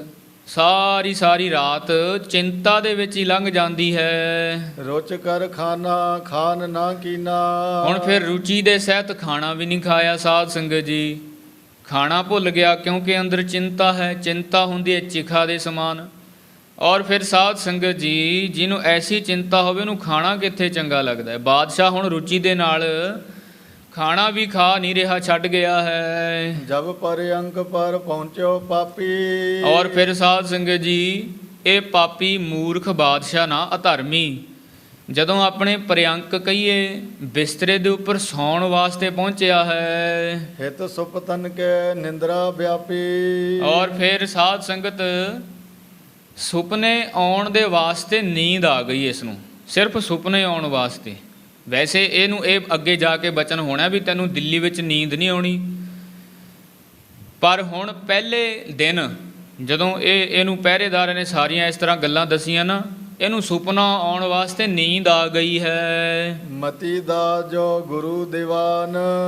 ਜੋ ਕਿ ਭਾਈ ਮਤੀ ਦਾ ਸੀ ਨਾ, ਗੁਰੂ ਸਾਹਿਬ ਜੀ ਮਹਾਰਾਜ ਦੇ ਦੀਵਾਨ ਦਾ ਦੀਵਾਨ ਬਣਿਆ ਹੋਇਆ। ਜਿੱਥੇ ਗੁਰੂ ਸਾਹਿਬ ਜੀ ਮਹਾਰਾਜ ਸਤਸੰਗ ਕਰਦੇ ਨਾ, ਉੱਥੇ ਮਹਾਰਾਜ ਨੇ ਨਾ ਭਾਈ ਮਤੀ ਦਾਸ ਜੀ ਨੂੰ ਦੀਵਾਨ ਥਾਪਿਆ ਸੀ। ਗੁਰਸਿੱਖਾਂ ਦਾ ਮੋਢੀ, ਜਿਸ ਤਰ੍ਹਾਂ ਕਲਾਸ ਵਿੱਚ ਮੋਨੀਟਰ ਹੁੰਦਾ ਨਾ, ਉਸੇ ਤਰ੍ਹਾਂ ਗੁਰਸਿੱਖਾਂ ਦਾ ਦੀਵਾਨ ਗੁਰੂ ਸਾਹਿਬ ਜੀ ਮਹਾਰਾਜ ਨੇ ਮਤੀ ਦਾਸ ਜੀ ਨੂੰ ਸੌਂਪਿਆ, ਜਿਨ੍ਹਾਂ ਨੂੰ ਆਰੇ ਦੇ ਨਾਲ ਚੀਰ ਕੇ ਸ਼ਹੀਦ ਕੀਤਾ ਗਿਆ ਸੀ। ਹੁਣ ਜਦੋਂ ਇਹ ਸੌਂ ਗਿਆ, ਭਾਈ ਮਤੀ ਦਾਸ ਜੀ ਆ ਪਹੁੰਚੇ ਹਨ। ਪ੍ਰਥਮ ਸ਼ਹੀਦ ਪਇਓ ਤਿਸ ਥਾਨ। ਜਿਨ੍ਹਾਂ ਨੂੰ ਸਭ ਤੋਂ ਪਹਿਲਾਂ ਸ਼ਹੀਦ ਕੀਤਾ ਸੀ ਭਾਈ ਮਤੀ ਦਾਸ ਜੀ ਨੂੰ, ਉਹ ਆਤਮਿਕ ਰੂਪ ਹੋ ਕੇ ਨਾ ਬਾਦਸ਼ਾਹ ਦੇ ਕੋਲ ਪਹੁੰਚ ਗਏ ਹਨ। ਅਪਰਾਧੀ ਕੇ ਸਿਰ ਟਗ ਗਇਓ। ਔਰ ਫਿਰ ਸਾਧ ਸੰਗਤ, ਇਹ ਬਹੁਤ ਵੱਡਾ ਅਪਰਾਧੀ ਸੀ ਬਾਦਸ਼ਾਹ ਔਰੰਗਜ਼ੇਬ। ਹੁਣ ਭਾਈ ਮਤੀ ਦਾਸ ਜੀ ਇਹਦੇ ਸਿਰ ਦੇ ਉੱਤੇ ਚੜ੍ਹ ਗਏ ਹਨ ਆਤਮਿਕ ਰੂਪ ਹੋ ਕੇ। ਇਹਨੂੰ ਹੁਣ ਇਸ ਤਰ੍ਹਾਂ ਧਮਕਾ ਦਬਕਾ ਰਹੇ ਹਨ। ਅਦਕ ਕਰੋਧ ਹਿਰਦੇ ਉਪਜਿਓ। ਭਾਈ ਮਤੀ ਦਾਸ ਜੀ ਦੇ ਸਾਧ ਸੰਗਤ ਹਿਰਦੇ ਵਿੱਚ ਬੜਾ ਕ੍ਰੋਧ ਹੈ, ਕਿਉਂਕਿ ਜਿਹੜੇ ਸ਼ਹੀਦ ਹੁੰਦੇ ਨੇ ਨਾ, ਫਿਰ ਇਹ ਸਹੀ ਗੱਲ ਦੇ ਵਾਸਤੇ ਕ੍ਰੋਧਿਤ ਹੁੰਦੇ ਨੇ, ਜਿਹਨੂੰ ਆਪਾਂ ਵੀਰ ਰਸ ਕਹਿੰਦੇ ਆ। ਇਹ ਰਸ ਕਈ ਪ੍ਰਕਾਰ ਦੇ ਹੁੰਦੇ ਨੇ, ਹਾਸ ਰਸ ਹੋ ਗਿਆ, ਵੀਰ ਰਸ ਹੋ ਗਿਆ, ਕਰੁਣਾ ਰਸ ਹੋ ਗਿਆ, ਵੈਰਾਗ ਰਸ। ਇਹ ਇਸ ਤਰ੍ਹਾਂ ਦੇ ਰਸ ਨੇ ਸਾਧ ਸੰਗਤ। ਵੀਰ ਰਸ ਦੇ ਵਿੱਚ ਭਾਈ ਮਤੀ ਦਾਸ ਜੀ ਆ ਪਹੁੰਚੇ ਨੇ ਔਰ ਇਹਦੀ ਛਾਤੀ ਤੇ ਚੜ੍ਹ ਗਏ ਹਨ। ਤੋ ਗੁਰੂ ਤੇ ਧਾਰੇ ਤਰਾਸ। ਪਰ ਫਿਰ ਵੀ ਸਾਧ ਸੰਗਤ, ਗੁਰਸਿੱਖ ਨੂੰ ਆਪਣੇ ਗੁਰੂ ਦਾ ਡਰ ਹੈ। ਫਿਰ ਵੀ ਭਾਈ ਮਤੀ ਦਾਸ ਜੀ ਆਪਣੇ ਗੁਰੂ ਦਾ ਡਰ ਹਿਰਦੇ ਅੰਦਰ ਰੱਖਦੇ ਹਨ। ਨੇ ਪਾਪੀ ਕੋ ਕੀਨ ਵਿਨਾਸ਼। ਕਰ ਤਾਂ ਸਕਦੇ ਸੀ ਸਾਧ ਸੰਗਤ ਇਹਨੂੰ ਪ੍ਰਾਣਾਂ ਤੋਂ ਹੀਣਾ, ਕਰ ਤਾਂ ਸਕਦੇ ਸੀ ਇਹਦਾ ਵਿਨਾਸ਼, ਪਰ ਸਤਿਗੁਰੂ ਸਾਹਿਬ ਜੀ ਮਹਾਰਾਜ ਦਾ ਡਰ ਹਿਰਦੇ ਵਿੱਚ ਹੈ ਨਾ, ਭਾਈ ਮਤੀ ਦਾਸ ਜੀ ਨੇ ਇਹਨੂੰ ਜਾਨ ਤੋਂ ਮਾਰਿਆ ਨਹੀਂ ਹੈ। ਪਾਟੀ ਤਬ ਪਰੰਕ ਕੀ ਗਹੀ। ਔਰ ਫਿਰ ਸਾਧ ਸੰਗਤ ਜੀ, ਜਦੋਂ ਐਸੀ ਵਾਰਤਾ ਹੋਈ ਨਾ, ਜਿਹੜੇ ਪਰਯੰਕ, ਜਿਹੜੇ ਤਖਤ ਪੋਸ਼ ਤੇ ਇਹ ਪਿਆ ਸੀ ਨਾ, ਉਹਦੀ ਇੱਕ ਬਾਹੀ ਫਾਟ ਗਈ ਹੈ। ਡਾਰਿਓ ਉਲਟ ਗਰਿਓ ਤਰ ਤਹੀ। ਫਿਰ ਇਹਨੂੰ ਸਾਧ ਸੰਗਤ ਪਟਕਾ ਕੇ ਨਾ ਪਰਯੰਕ ਤੋਂ ਥੱਲੇ ਮਾਰਿਆ ਹੈ। ਜਿਹੜਾ ਪਰਯੰਕ ਮੰਜਾ, ਜਿਹੜਾ ਤਖਤ ਪੋਸ਼ ਡਾਹਿਆ ਹੋਇਆ ਸੀ, ਉਹਦੀ ਬਾਹੀ ਪਾਟ ਗਈ। ਔਰ ਫਿਰ ਬਾਹੀ ਪਾਟਣ ਦੇ ਨਾਲ ਇਹਨਾਂ ਨੂੰ ਪਟਕਾ ਕੇ ਪੁੱਠਾ ਕਰਕੇ ਧਰਤੀ ਤੇ ਸੁੱਟ ਦਿੱਤਾ ਹੈ। ਪੜ ਪੜਾਏ ਠਾਂਡੋ ਹੋਏ ਗਇਓ। ਹੁਣ ਜਦੋਂ ਸਾਧ ਸੰਗਤ ਜੀ ਐਸੀ ਵਾਰਤਾ ਹੋਈ ਨਾ, ਬੜਾ ਘਬਰਾ ਕੇ, ਬੜਾ ਘਿਆ ਕੇ ਸਾਧ ਸੰਗਤ ਉੱਠ ਕੇ ਖੜਾ ਹੋ ਗਿਆ ਹੈ। ਸ਼ਬਦ ਸ਼ਰਵਨ ਮੈਂ ਇਮ ਸੁਨ ਲਿਓ। ਔਰ ਫਿਰ ਸਾਧ ਸੰਗਤ ਦੇ ਕੰਨਾਂ ਵਿੱਚ ਇਉਂ ਆਵਾਜ਼ ਪੈਂਦੀ ਹੈ। ਦਿੱਲੀਪੁਰ ਮੈਂ ਜੇ ਸੁਪਤ ਹੈ। ਭਾਈ ਮਤੀ ਦਾਸ ਜੀ ਆਖਣ ਲੱਗੇ, ਬਾਦਸ਼ਾਹ ਜਰਾ ਧਿਆਨ ਦੇ ਨਾਲ ਇਸ ਗੱਲ ਨੂੰ ਸੁਣ ਲੈ, ਵੀ ਜੇ ਤੂੰ ਹੁਣ ਦਿੱਲੀ ਦੇ ਵਿੱਚ ਸੌਣ ਦੀ ਕੋਸ਼ਿਸ਼ ਕੀਤੀ, ਪ੍ਰਾਨ ਬਿਨਾਦ ਆਪਨੇ ਪੈ ਹੈ। ਫਿਰ ਤੇਰੇ ਵਾਸਤੇ ਇੱਕੋ ਹੀ ਗੱਲ ਹੋਣੀ ਹੈ, ਬਹੁਤੀਆਂ ਗੱਲਾਂ ਨਹੀਂ ਕਰਨੀਆਂ। ਜੇ ਤੂੰ ਇੱਥੇ ਸੌਣ ਦੀ ਕੋਸ਼ਿਸ਼ ਕੀਤੀ ਨਾ, ਤਾਂ ਤੇਰੇ ਪ੍ਰਾਣ ਨਾਸ ਹੋ ਜਾਣੇ ਨੇ, ਤੇਰੇ ਪ੍ਰਾਣ ਕੱਢ ਲੈਣੇ ਹਨ। ਵਹਿਰ ਨਗਰ ਤੇ ਨਿਕਜ ਸਿਧਾਵੋ। ਵੀ ਜੇ ਤੂੰ ਆਪਣੀ ਚੰਗੀ ਚਾਹੁੰਦਾ ਹੈ ਤਾਂ ਇਹ ਦਿੱਲੀ ਤੋਂ ਬਾਹਰ ਚਲਿਆ ਜਾ। ਪਰਾ ਲਬਦ ਲੋ ਜੀਵਨ ਪਾਵੋ। ਵੀ ਅੱਗੇ ਜੈਸੀ ਤੇਰੀ ਪਰਾ ਲਬਦ ਹੋਵੇਗੀ, ਤੈਨੂੰ ਵੈਸਾ ਜੀਵਨ ਮਿਲ ਜਾਵੇਗਾ। ਪਰ ਜੇ ਤੂੰ ਰਿਹਾ ਦਿੱਲੀ ਦੇ ਵਿੱਚ, ਫਿਰ ਇੱਥੇ ਤੇਰੇ ਪ੍ਰਾਣ ਜਿਹੜੇ ਹਨ ਨਾ, ਉਹ ਨਾਸ਼ ਹੋਣੇ ਹੀ ਹੋਣੇ ਹਨ। ਬਹੁਰ ਨਰਕ ਮੈਂ ਪਾਏ ਸਜਾਈ। ਔਰ ਫਿਰ ਇਹ ਨਾ ਸੋਚੀ ਵੀ ਦਿੱਲੀ ਤੋਂ ਬਾਹਰ ਜਾ ਕੇ ਤੈਨੂੰ ਜੀਵਨ ਮਿਲ ਜੂ, ਜਾਂ ਤੇਰੇ ਵਾਸਤੇ ਕੋਈ ਅੱਗੇ ਚੰਗੀ ਗੱਲ ਹੋ ਜੂ। ਜਾਣਾ ਤਾਂ ਆਖਰ ਨੂੰ ਨਰਕ ਦੇ ਵਿੱਚ ਹੀ ਹੈ, ਉੱਥੇ ਜਾ ਕੇ ਬਹੁਤ ਵੱਡੇ ਦੁੱਖ ਪਾਏਗਾ। ਗੁਰੂ ਅਵਗਿਆ ਅਦਕ ਕਮਾਈ। ਕਿਉਂਕਿ ਤੈਂ ਸਤਿਗੁਰੂ ਸਾਹਿਬ ਜੀ ਮਹਾਰਾਜ ਦੀ ਬਹੁਤ ਵੱਡੀ ਅਵਗਿਆ ਕੀਤੀ ਹੈ। ਗੁਰੂ ਸਾਹਿਬ ਜੀ ਮਹਾਰਾਜ ਜਿਹੜੇ ਸਭ ਦਾ ਭਲਾ ਕਰਦੇ ਨੇ, ਜਿਨ੍ਹਾਂ ਨੇ ਕਦੇ ਕਿਸੇ ਦਾ ਬੁਰਾ ਨਹੀਂ ਕੀਤਾ, ਜਿਹੜੇ ਦੂਸਰਿਆਂ ਦੇ ਵਾਸਤੇ ਆਪਣਾ ਸੀਸ ਕੁਰਬਾਨ ਕਰ ਸਕਦੇ ਨੇ, ਐਸੇ ਸਤਿਗੁਰੂ। ਆਪਣੇ ਵਾਸਤੇ ਤਾਂ ਹਰ ਕੋਈ ਕਰ ਲੈਂਦਾ, ਦੁੱਖ ਝੱਲ ਲੈਂਦਾ ਸਾਧ ਸੰਗਤ, ਪਰ ਦੂਸਰਿਆਂ ਦੇ ਵਾਸਤੇ ਪਰ ਉਪਕਾਰ, ਪਰ ਹੁੰਦਾ ਦੂਸਰਿਆਂ ਲਈ, ਉਪਕਾਰ ਹੁੰਦਾ ਕਾਰਜ ਕਰਨਾ, ਜਿਹੜਾ ਪਰ ਉਪਕਾਰ ਕਰਨਾ। ਗੁਰੂ ਸਾਹਿਬ ਜੀ ਮਹਾਰਾਜ ਦੂਸਰਿਆਂ ਵਾਸਤੇ ਪਰ ਉਪਕਾਰ ਕਰਦੇ ਨੇ। ਐਸੇ ਦਿਆਲੂ ਕਿਰਪਾਲੂ ਸਤਿਗੁਰਾਂ ਦੀ ਤੈਂ ਬਹੁਤ ਵੱਡੀ ਜਿਹੜੀ ਅਵੱਗਿਆ ਉਹ ਕਮਾਉਣੀ ਕੀਤੀ ਹੈ। ਸੁਨਤ ਤਰਾ ਤਰ ਦਾਸ ਬੁਲਾਏ। ਔਰ ਫਿਰ ਜਦੋਂ ਐਸੀ ਕੰਨਾਂ ਦੇ ਵਿੱਚ ਆਵਾਜ਼ ਪਈ ਨਾ, ਇਹਨੇ ਆਪਣੇ ਦਾਸ ਪਹਿਰੇਦਾਰ ਕੋਲ ਬੁਲਾ ਲਏ ਹਨ। ਖਰੇ ਸਮੀਪ ਕਰੇ ਸਮਦਾਏ। ਔਰ ਫਿਰ ਕੋਲ ਕਹਿਣ ਲੱਗਾ ਮੇਰੇ ਕੋਲ ਖੜ ਜਾਓ, ਆ ਕੇ ਮੇਰੇ ਕੋਲ ਪਹਿਰਾ ਦਿਓ। ਸੂਦਾ ਕਰਵਾਇਓ ਪਰਅੰਕ।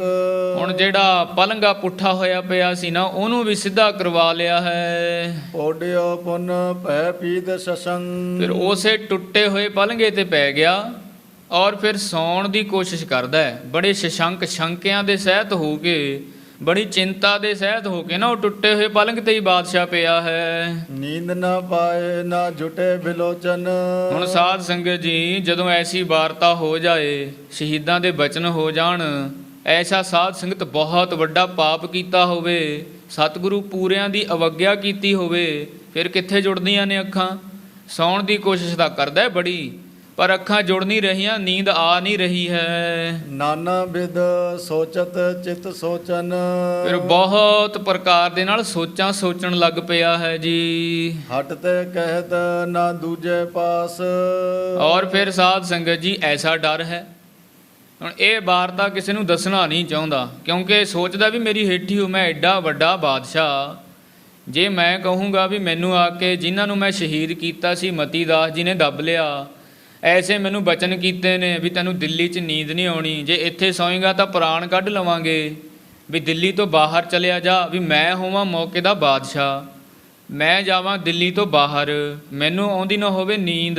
ਜੇ ਐਸੀਆਂ ਗੱਲਾਂ ਮੈਂ ਕਿਸੇ ਨੂੰ ਦੱਸੂੰਗਾ ਨਾ, ਤਾਂ ਮੇਰੀ ਇਹਦੇ ਵਿੱਚ ਬਹੁਤ ਵੱਡੀ ਜਿਹੜੀ ਹੇਠੀ ਹੋ ਜਾਣੀ ਹੈ, ਮੇਰੀ ਬਹੁਤ ਵੱਡੀ ਬੇਇੱਜ਼ਤੀ ਹੋ ਜਾਣੀ ਹੈ। ਹੋਏ ਨਾ ਹਜੋ ਹੀਏ ਇਹੋ ਤਰਾਸ। ਔਰ ਫਿਰ ਸਾਧ ਸੰਗਤ ਜੀ ਬੜੇ ਹੱਠ ਦੇ ਨਾਲ ਨਾ ਇਹ ਲੁਕਾਉਣ ਦੀ ਗੱਲ, ਇਹ ਅੰਦਰ ਆਪਣੇ ਅੰਦਰੋਂ ਅੰਦਰੀ ਛੁਪਾਉਣ ਦੀ ਗੱਲ ਸੋਚ ਰਿਹਾ ਹੈ, ਵੀ ਮੈਂ ਇਸ ਵਾਰਤਾ ਨੂੰ ਨਾ ਲੁਕਾ ਕੇ ਰੱਖਾਂ, ਕਿਸੇ ਨੂੰ ਪਤਾ ਨਾ ਲੱਗੇ। ਪਰ ਡਰ ਵੀ ਹੈ ਮਨ ਦੇ ਵਿੱਚ, ਬਹੁਤ ਡਰ ਗਿਆ ਹੈ। ਜਾਗਤ ਸਗਰੀ ਰਾਤ ਬਿਤਾਈ। ਹੁਣ ਜਾਗਦੇ ਨਹੀਂ ਸਾਰੀ ਰਾਤ ਬਿਤਾ ਦਿੱਤੀ ਹੈ ਜੀ। ਖਰੇ ਪਾਰੂ ਪ੍ਰਾਤ ਸੋ ਆਈ। ਔਰ ਫਿਰ ਸਾਧ ਸੰਗਤ ਜਾਗਦੇ ਨੂੰ ਹੀ ਰਾਤ ਲੰਘੀ, ਫਿਰ ਹੌਲੀ ਹੌਲੀ ਸਵੇਰਾ ਚੜ੍ਹ ਗਿਆ ਹੈ। ਆਦ ਨਿਵਾਜ ਅਨਕ ਉਪਚਾਰ। ਔਰ ਫਿਰ ਸਾਧ ਸੰਗਤ ਜੀ, ਜਿਹੜੇ ਬੰਦੇ ਨੂੰ ਡਰ ਹੋਵੇ ਉਹ ਕੀ ਕਰਦਾ ਹੁੰਦਾ, ਆਪਣੇ ਪਰਮੇਸ਼ਰ ਨੂੰ ਯਾਦ ਕਰਦਾ। ਫਿਰ ਜਦੋਂ ਡਰ ਪੈਦਾ ਹੋ ਜਾਵੇ ਨਾ ਕਿਸੇ ਚੀਜ਼ ਦਾ, ਫਿਰ ਬੰਦਾ ਆਪਣੇ ਮਾਲਕ ਨੂੰ ਯਾਦ ਕਰਦਾ। ਹੁਣ ਇਹ ਨਮਾਜ਼ ਪੜ੍ਹਨ ਲੱਗ ਪਿਆ। ਹੁਣ ਜਿਹੜੀ ਮੁਸਲਮਾਨਾਂ ਦੀ ਨਮਾਜ਼ ਹੈ ਉਹ ਕੀ ਸਿਖਾਉਂਦੀ ਹੈ?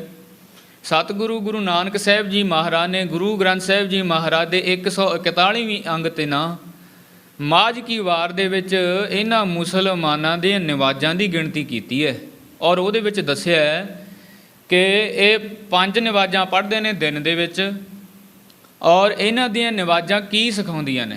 5 ਨਮਾਜ਼ਾਂ ਵਕਤ 5, ਪੰਜਾ ਪੰਜੇ 9, 5 ਨਮਾਜ਼ਾਂ ਨੇ, 5 ਉਹਨਾਂ ਦੇ ਨਾਮ ਨੇ, ਔਰ ਵਕਤ ਵੀ ਉਹਨਾਂ ਦੇ 5 ਨੇ।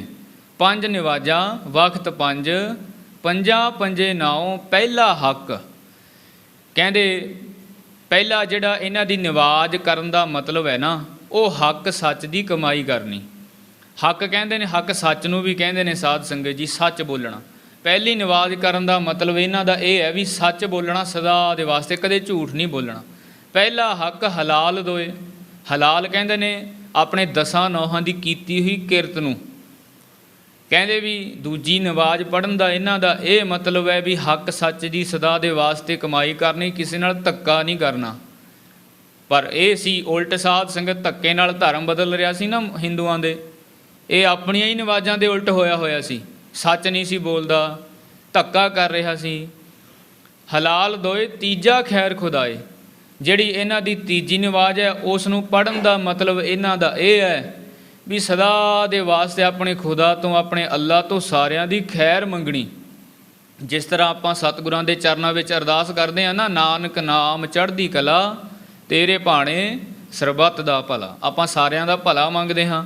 ਇਸ ਤਰ੍ਹਾਂ ਜਦੋਂ ਇਹ ਮੁਸਲਮਾਨ ਤੀਜੀ ਨਵਾਜ਼ ਪੜ੍ਹਦੇ ਨੇ ਨਾ, ਉਦੋਂ ਇਹਨਾਂ ਨੂੰ ਇਹ ਹੁਕਮ ਹੈ ਵੀ ਤੁਸੀਂ ਸਾਰਿਆਂ ਦੀ ਖੈਰ ਮੰਗਣੀ ਹੈ ਖੁਦਾ ਤੋਂ। ਪਹਿਲਾ ਹੱਕ ਹਲਾਲ ਦੋਏ, ਤੀਜਾ ਖੈਰ ਖੁਦਾਏ, ਚੌਥੀ ਨੀਅਤ ਰਾਸ ਮਨ। ਵੀ ਚੌਥੀ ਨਵਾਜ਼ ਪੜ੍ਹਨ ਦਾ ਇਹਨਾਂ ਦਾ ਇਹ ਮਤਲਬ ਹੈ ਵੀ ਤੁਸੀਂ ਨੀਤ ਸਾਫ਼ ਰੱਖਣੀ ਹੈ ਆਪਣੀ। ਇਉਂ ਨਹੀਂ ਹੈ ਵੀ ਕਿਸੇ ਦੀ ਚੰਗੀ ਮਾਇਆ ਨੂੰ ਦੇਖ ਕੇ ਉਹਦਾ ਲਾਲਚ ਕਰ ਲੈਣਾ ਹੈ, ਕਿਸੇ ਦੀ ਚੜ੍ਹਦੀ ਕਲਾ ਦੇਖ ਕੇ ਉਹਦਾ ਲਾਲਚ ਕਰ ਲੈਣਾ ਹੈ, ਕਿਸੇ ਕੋਲ ਚੰਗੀ ਚੀਜ਼ ਵੇਖੀ ਉਹਦਾ ਲਾਲਚ ਕਰ ਲੈਣਾ ਹੈ।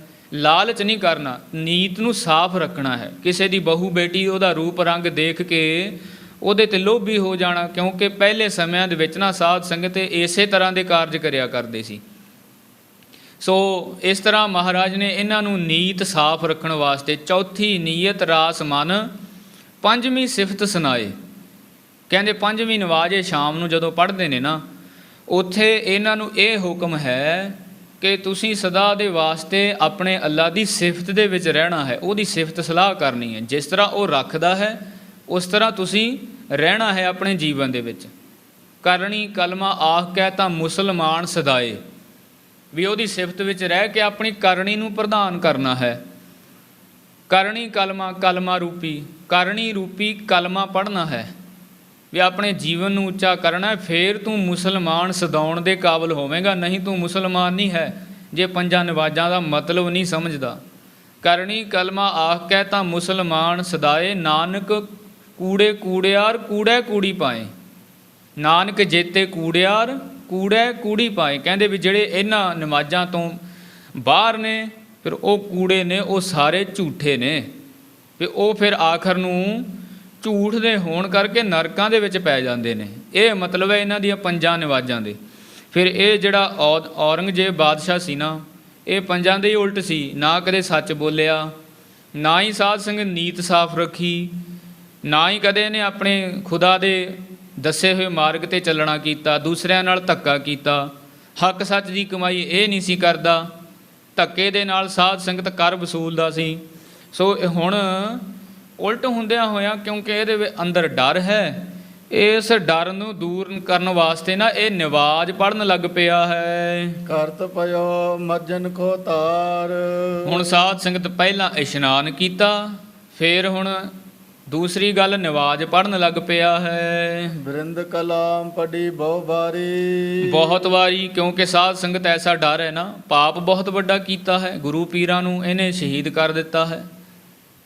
ਕਿਉਂਕਿ ਜਿਹਦੇ ਹੱਥ ਵਿੱਚ ਪਾਵਰ ਹੋਵੇ ਸਾਧ ਸੰਗਤ ਜੀ, ਉਹ ਫਿਰ ਐਸੀ ਵਾਰਤਾ ਕਰ ਹੀ ਦਿੰਦੇ ਨੇ। ਗੁਰੂ ਪੀਰਾਂ ਨੂੰ ਵੀ ਕਦੇ ਬਖਸ਼ਿਆ ਨਹੀਂ ਕਰਦੇ। ਤੁਸੀਂ ਸਾਰੇ ਪੜ੍ਹੇ ਲਿਖੇ ਹੋ, ਕਿਸੇ ਨੂੰ ਜ਼ਿਆਦਾ ਸਮਝਾਉਣ ਦੀ ਲੋੜ ਨਹੀਂ ਹੈ। ਮੌਜੂਦਾ ਸਾਧ ਸੰਗਤ ਪ੍ਰੈਜੈਂਟ ਸਮੇਂ ਦੇ ਵਿੱਚ ਵੀ ਐਸੀਆਂ ਵਾਰਤਾ ਹੁੰਦੀਆਂ ਰਹਿੰਦੀਆਂ ਨੇ। ਵੱਡੇ ਵੱਡੇ ਹੁਕਮਰਾਨ ਨੇ ਨਾ ਜਿਹੜੇ, ਉਹ ਗੁਰੂ ਪੀਰਾਂ ਦੀਆਂ ਸੁਗੰਧਾਂ ਖਾ ਕੇ ਵੀ ਮੁੱਕਰ ਜਾਂਦੇ ਨੇ। ਸੋ ਐਸੀ ਵਾਰਤਾ ਹੈ, ਐਸੇ ਜਿਹਦੇ ਕੋਲ ਪਾਵਰ ਹੋਵੇ ਨਾ, ਫਿਰ ਉਹ ਐਸੀ ਵਾਰਤਾ ਕਰ ਹੀ ਦਿੰਦਾ ਹੈ। ਪਰ ਜਦੋਂ ਪੈਂਦੀ ਹੈ ਉਹਨਾਂ 'ਤੇ ਭੀੜ, ਫਿਰ ਉਹ ਉਸੇ ਖੁਦਾ ਨੂੰ ਯਾਦ ਕਰਦੇ ਨੇ। ਹੁਣ ਇਹ ਬਾਦਸ਼ਾਹ ਔਰੰਗਜ਼ੇਬ ਵੀ ਨਾ ਇਸੇ ਤਰ੍ਹਾਂ ਆਪਣੇ ਡਰ ਨੂੰ ਦੂਰ ਕਰਨ ਵਾਸਤੇ ਵਾਰ-ਵਾਰ ਉਹੀ ਕਲਾਮ ਪੜ੍ਹ ਰਿਹਾ, ਉਹੀ ਜਿਹੜੀ ਨਮਾਜ਼ ਹੈ ਵਾਰ-ਵਾਰ ਕਰ ਰਿਹਾ ਹੈ। ਆਇਓ ਉਠ ਪੁਨ ਸਭਾ ਮਝਾਰੀ। ਹੁਣ ਸਾਧ ਸੰਗਤ ਜੀ ਆਪਣੇ ਅੰਦਰੋਂ ਅੰਦਰ ਹੀ ਨਮਾਜ਼ ਪੜ੍ਹ ਕੇ ਸਭਾ ਦੇ ਵਿੱਚ ਆ ਕੇ ਬੈਠ ਗਿਆ ਹੈ ਜੀ। ਬੀਤਿਓ ਜਥਾ ਦੁਸ਼ਟ ਕੇ ਸੰਗ। ਹੁਣ ਜਿਸ ਤਰ੍ਹਾਂ ਬਾਦਸ਼ਾਹ ਔਰੰਗਜ਼ੇਬ ਦੇ ਨਾਲ ਜਿਹੜੀ ਗੱਲ ਬੀਤੀ ਸੀ, ਕਹਿਓ ਬਹੋਰ ਮੈਂ ਅਖਲ ਪ੍ਰਸੰਗ। ਕਹਿੰਦੇ ਹੁਣ ਭਾਈ ਕਵੀ ਚੂੜਾਮਣੀ ਭਾਈ ਸਾਹਿਬ ਭਾਈ ਸੰਤੋਖ ਸਿੰਘ ਜੀ ਇਹ ਵਾਰਤਾ ਕਹਿੰਦੇ ਹਨ ਕਿ ਜਿਸ ਤਰ੍ਹਾਂ ਬਾਦਸ਼ਾਹ ਔਰੰਗਜ਼ੇਬ ਦੇ ਨਾਲ ਨਾ ਬੀਤੀ ਸੀ ਵਾਰਤਾ, ਇਹ ਮੈਂ ਸਾਰੀ ਤੁਹਾਨੂੰ ਸੁਣਾ ਦਿੱਤੀ ਹੈ ਜੀ। ਦਿੱਲੀ ਮੈਨੇ ਸੁਪਤਨ ਪਾਇਓ। ਉਸ ਤੋਂ ਬਾਅਦ ਨਾ, ਉਸ ਦਿਨ ਤੋਂ ਬਾਅਦ ਬਾਦਸ਼ਾਹ ਔਰੰਗਜ਼ੇਬ ਦਿੱਲੀ ਦੇ ਵਿੱਚ ਕਦੇ ਸੌਂ ਨਹੀਂ ਸੀ ਸਕਿਆ। ਇਹਨੂੰ ਕਦੇ ਨੀਂਦ ਹੀ ਨਹੀਂ ਸੀ ਪਈ ਰਾਤ ਨੂੰ। ਰਹੋ ਵਹੀਰੀ ਹੀ ਉਰ ਡਰ ਪਾਇਓ। ਔਰ ਫਿਰ ਸਾਧ ਸੰਗਤ ਜੀ ਰਹਿਓ ਵਹਿਰ ਹੀ ਉਰ ਡਰ ਪਾਇਓ। ਹੁਣ ਇਸ ਡਰ ਤੋਂ ਵੀ ਕਿਤੇ ਮੈਨੂੰ ਦੁਬਾਰਾ ਐਸਾ ਨਾ ਹੋ ਜਾਏ, ਕਿਉਂਕਿ ਬਚਨ ਹੋ ਗਏ ਸੀ ਨਾ ਵੀ ਜੇ ਇੱਥੇ ਸੌਏਗਾ ਤਾਂ ਪ੍ਰਾਣ ਕੱਢ ਲਵਾਂਗੇ। ਹੁਣ ਇਹ ਦਿੱਲੀ ਤੋਂ ਬਾਹਰ ਹੀ ਰਹਿਣ ਲੱਗ ਪਿਆ ਹੈ। ਇਹਟਾਂ ਦੁਆਦਸ ਪੂਰਨ ਰਾਸ। ਭਾਈ ਸਾਹਿਬ ਜੀ ਕਹਿੰਦੇ ਨੇ ਵੀ ਇੱਥੇ ਆ ਕੇ ਨਾ ਇਸ ਪ੍ਰਸੰਗ ਤੱਕ 12 ਰਾਸਾਂ ਉਹ ਸੰਪੂਰਨ ਹੋ ਚੁੱਕੀਆਂ ਹਨ। ਜਿਮ ਰਵ ਰਬਰਤੇ 12 ਮਾਸ। ਕਹਿੰਦੇ ਵੀ ਜਿਵੇਂ ਸੂਰਜ ਨਾ 12 ਮਹੀਨਿਆਂ ਦੇ ਵਿੱਚ ਵਰਤਦਾ ਹੈ, ਪਹਿਲਾ ਹੋ ਗਿਆ, ਦੂਸਰਾ, ਇਸੇ ਤਰ੍ਹਾਂ 12 ਤੱਕ ਗਿਣਤੀ ਜਾਂਦੀ ਹੈ। ਜਿਹੜੇ 12 ਮਹੀਨੇ ਨੇ ਚੇਤ, ਵਿਸਾਖ, ਜੇਠ, ਹਾੜ, ਸੌਣ, ਭਾਦੋਂ, ਅੱਸੂ, ਕੱਤਕ, ਮੱਘਰ, ਪੋਹ, ਮਾਘ ਤੇ ਫੱਗਣ। ਚੇਤ ਤੋਂ ਲਾ ਕੇ ਫੱਗਣ ਤੱਕ, ਜੇ ਆਪਾਂ ਅੰਗਰੇਜ਼ੀ ਗਿਣੀਏ ਜਨਵਰੀ ਤੋਂ ਲਾ ਕੇ ਦਸੰਬਰ ਤੱਕ। ਕਹਿੰਦੇ 12 ਮਹੀਨਿਆਂ ਦੇ ਵਿੱਚ ਜਿਸ ਤਰ੍ਹਾਂ ਸੂਰਜ ਵਿਚਰਦਾ ਹੈ, ਉਸ ਤੋਂ ਬਾਅਦ ਫੇਰ ਪਹਿਲਾ ਸ਼ੁਰੂ ਹੋ ਜਾਂਦਾ ਹੈ। ਇਸੇ ਤਰ੍ਹਾਂ ਸਤਿਗੁਰੂ ਸਾਹਿਬ ਜੀ ਮਹਾਰਾਜ ਦੀ ਕਥਾ ਮੈਂ 12 ਰਾਸਾਂ ਦੇ ਵਿੱਚ ਪੂਰੀ ਕਰ ਦਿੱਤੀ ਹੈ ਗੁਰੂ ਤੇਗ ਬਹਾਦਰ ਸਾਹਿਬ ਜੀਆਂ ਦੀ। ਤਿਮ ਸਤਿਗੁਰ ਕੋ ਮਹਿੰਦ ਪ੍ਰਕਾਸ਼। ਜਿਸ ਤਰ੍ਹਾਂ ਗੁਰੂ ਸਾਹਿਬ ਜੀ ਮਹਾਰਾਜ ਦਾ ਪ੍ਰਕਾਸ਼ ਸੰਸਾਰ ਦੇ ਵਿੱਚ ਫੈਲਿਆ ਨਾ, ਮਹਿਦ ਬਹੁਤ ਸੋਹਣਾ ਸੁਚੱਜਾ ਔਰ ਦਇਆ ਕਰਨ ਵਾਲਾ ਪ੍ਰਕਾਸ਼ ਮਹਾਰਾਜ ਜੀਆਂ ਦਾ। ਵਰਨਿਓ ਬਰ ਵਿੱਚ ਦੁਆਦਸ ਰਾਸ। ਕਹਿੰਦੇ ਵੀ ਮੈਂ ਮਹਾਰਾਜ ਦਾ ਪ੍ਰਕਾਸ਼, ਮਹਾਰਾਜ ਦਾ ਤਪ ਤੇਜ, ਮਹਾਰਾਜ ਦੀ ਕਿਰਪਾ ਨੂੰ 12 ਰਾਸਾਂ ਵਿੱਚ ਪੂਰਨ ਤੌਰ ਤੇ ਵਰਣਨ ਕੀਤਾ ਹੈ ਜੀ। ਏਕ ਰਾਸ ਜਿਵੇਂ ਸੂਰਜ ਚਲੇ। ਕਹਿੰਦੇ ਵੀ ਜਿਵੇਂ ਇੱਕ ਰਸ ਹੋ ਕੇ ਨਾ ਸੂਰਜ ਵਰਤਦਾ ਹੈ, ਪਹਿਲੀ ਰਾਸ, ਦੂਸਰੀ ਰਾਸ, ਤੀਸਰੀ ਰਾਸ। ਕਹਿੰਦੇ ਉਸੇ ਤਰ੍ਹਾਂ ਨਾ ਇਹ ਜਿਹੜਾ ਰਾਸ ਦਰ ਰਾਸ ਮਹਾਰਾਜ ਦਾ ਇਤਿਹਾਸ ਮੈਂ ਵਰਣਨ ਕੀਤਾ ਹੈ। ਬਹੁਰ ਦੂਸਰੀ ਗਮਨਤ ਮਿਲੇ। ਜਿਵੇਂ ਵੀ ਪਹਿਲੀ ਰਾਸ ਪੂਰਨ ਹੋ ਜਾਂਦੀ ਹੈ, ਜਿਸ ਤਰ੍ਹਾਂ ਇੱਕ ਮਹੀਨਾ 30 ਤਰੀਕ ਆ ਗਈ, ਪੂਰਾ ਹੋ ਗਿਆ, ਉਹ ਤੋਂ ਦੂਸਰੇ ਦਿਨ ਆਪਾਂ ਪਹਿਲੀ ਤਰੀਕ ਗਿਣਦੇ ਹਾਂ। ਕਹਿੰਦੇ ਵੀ ਜਿਸ ਤਰ੍ਹਾਂ 30 ਤਰੀਕ ਦੇ ਨਾਲ ਪਹਿਲੀ ਤਰੀਕ ਆ ਕੇ ਜੁੜ ਜਾਂਦੀ ਹੈ ਨਾ, ਵੀ ਨਾਲ ਦੀ ਨਾਲ ਆਪਾਂ ਦੂਸਰਾ ਮਹੀਨਾ ਸ਼ੁਰੂ ਕਰ ਲੈਂਦੇ ਹਾਂ।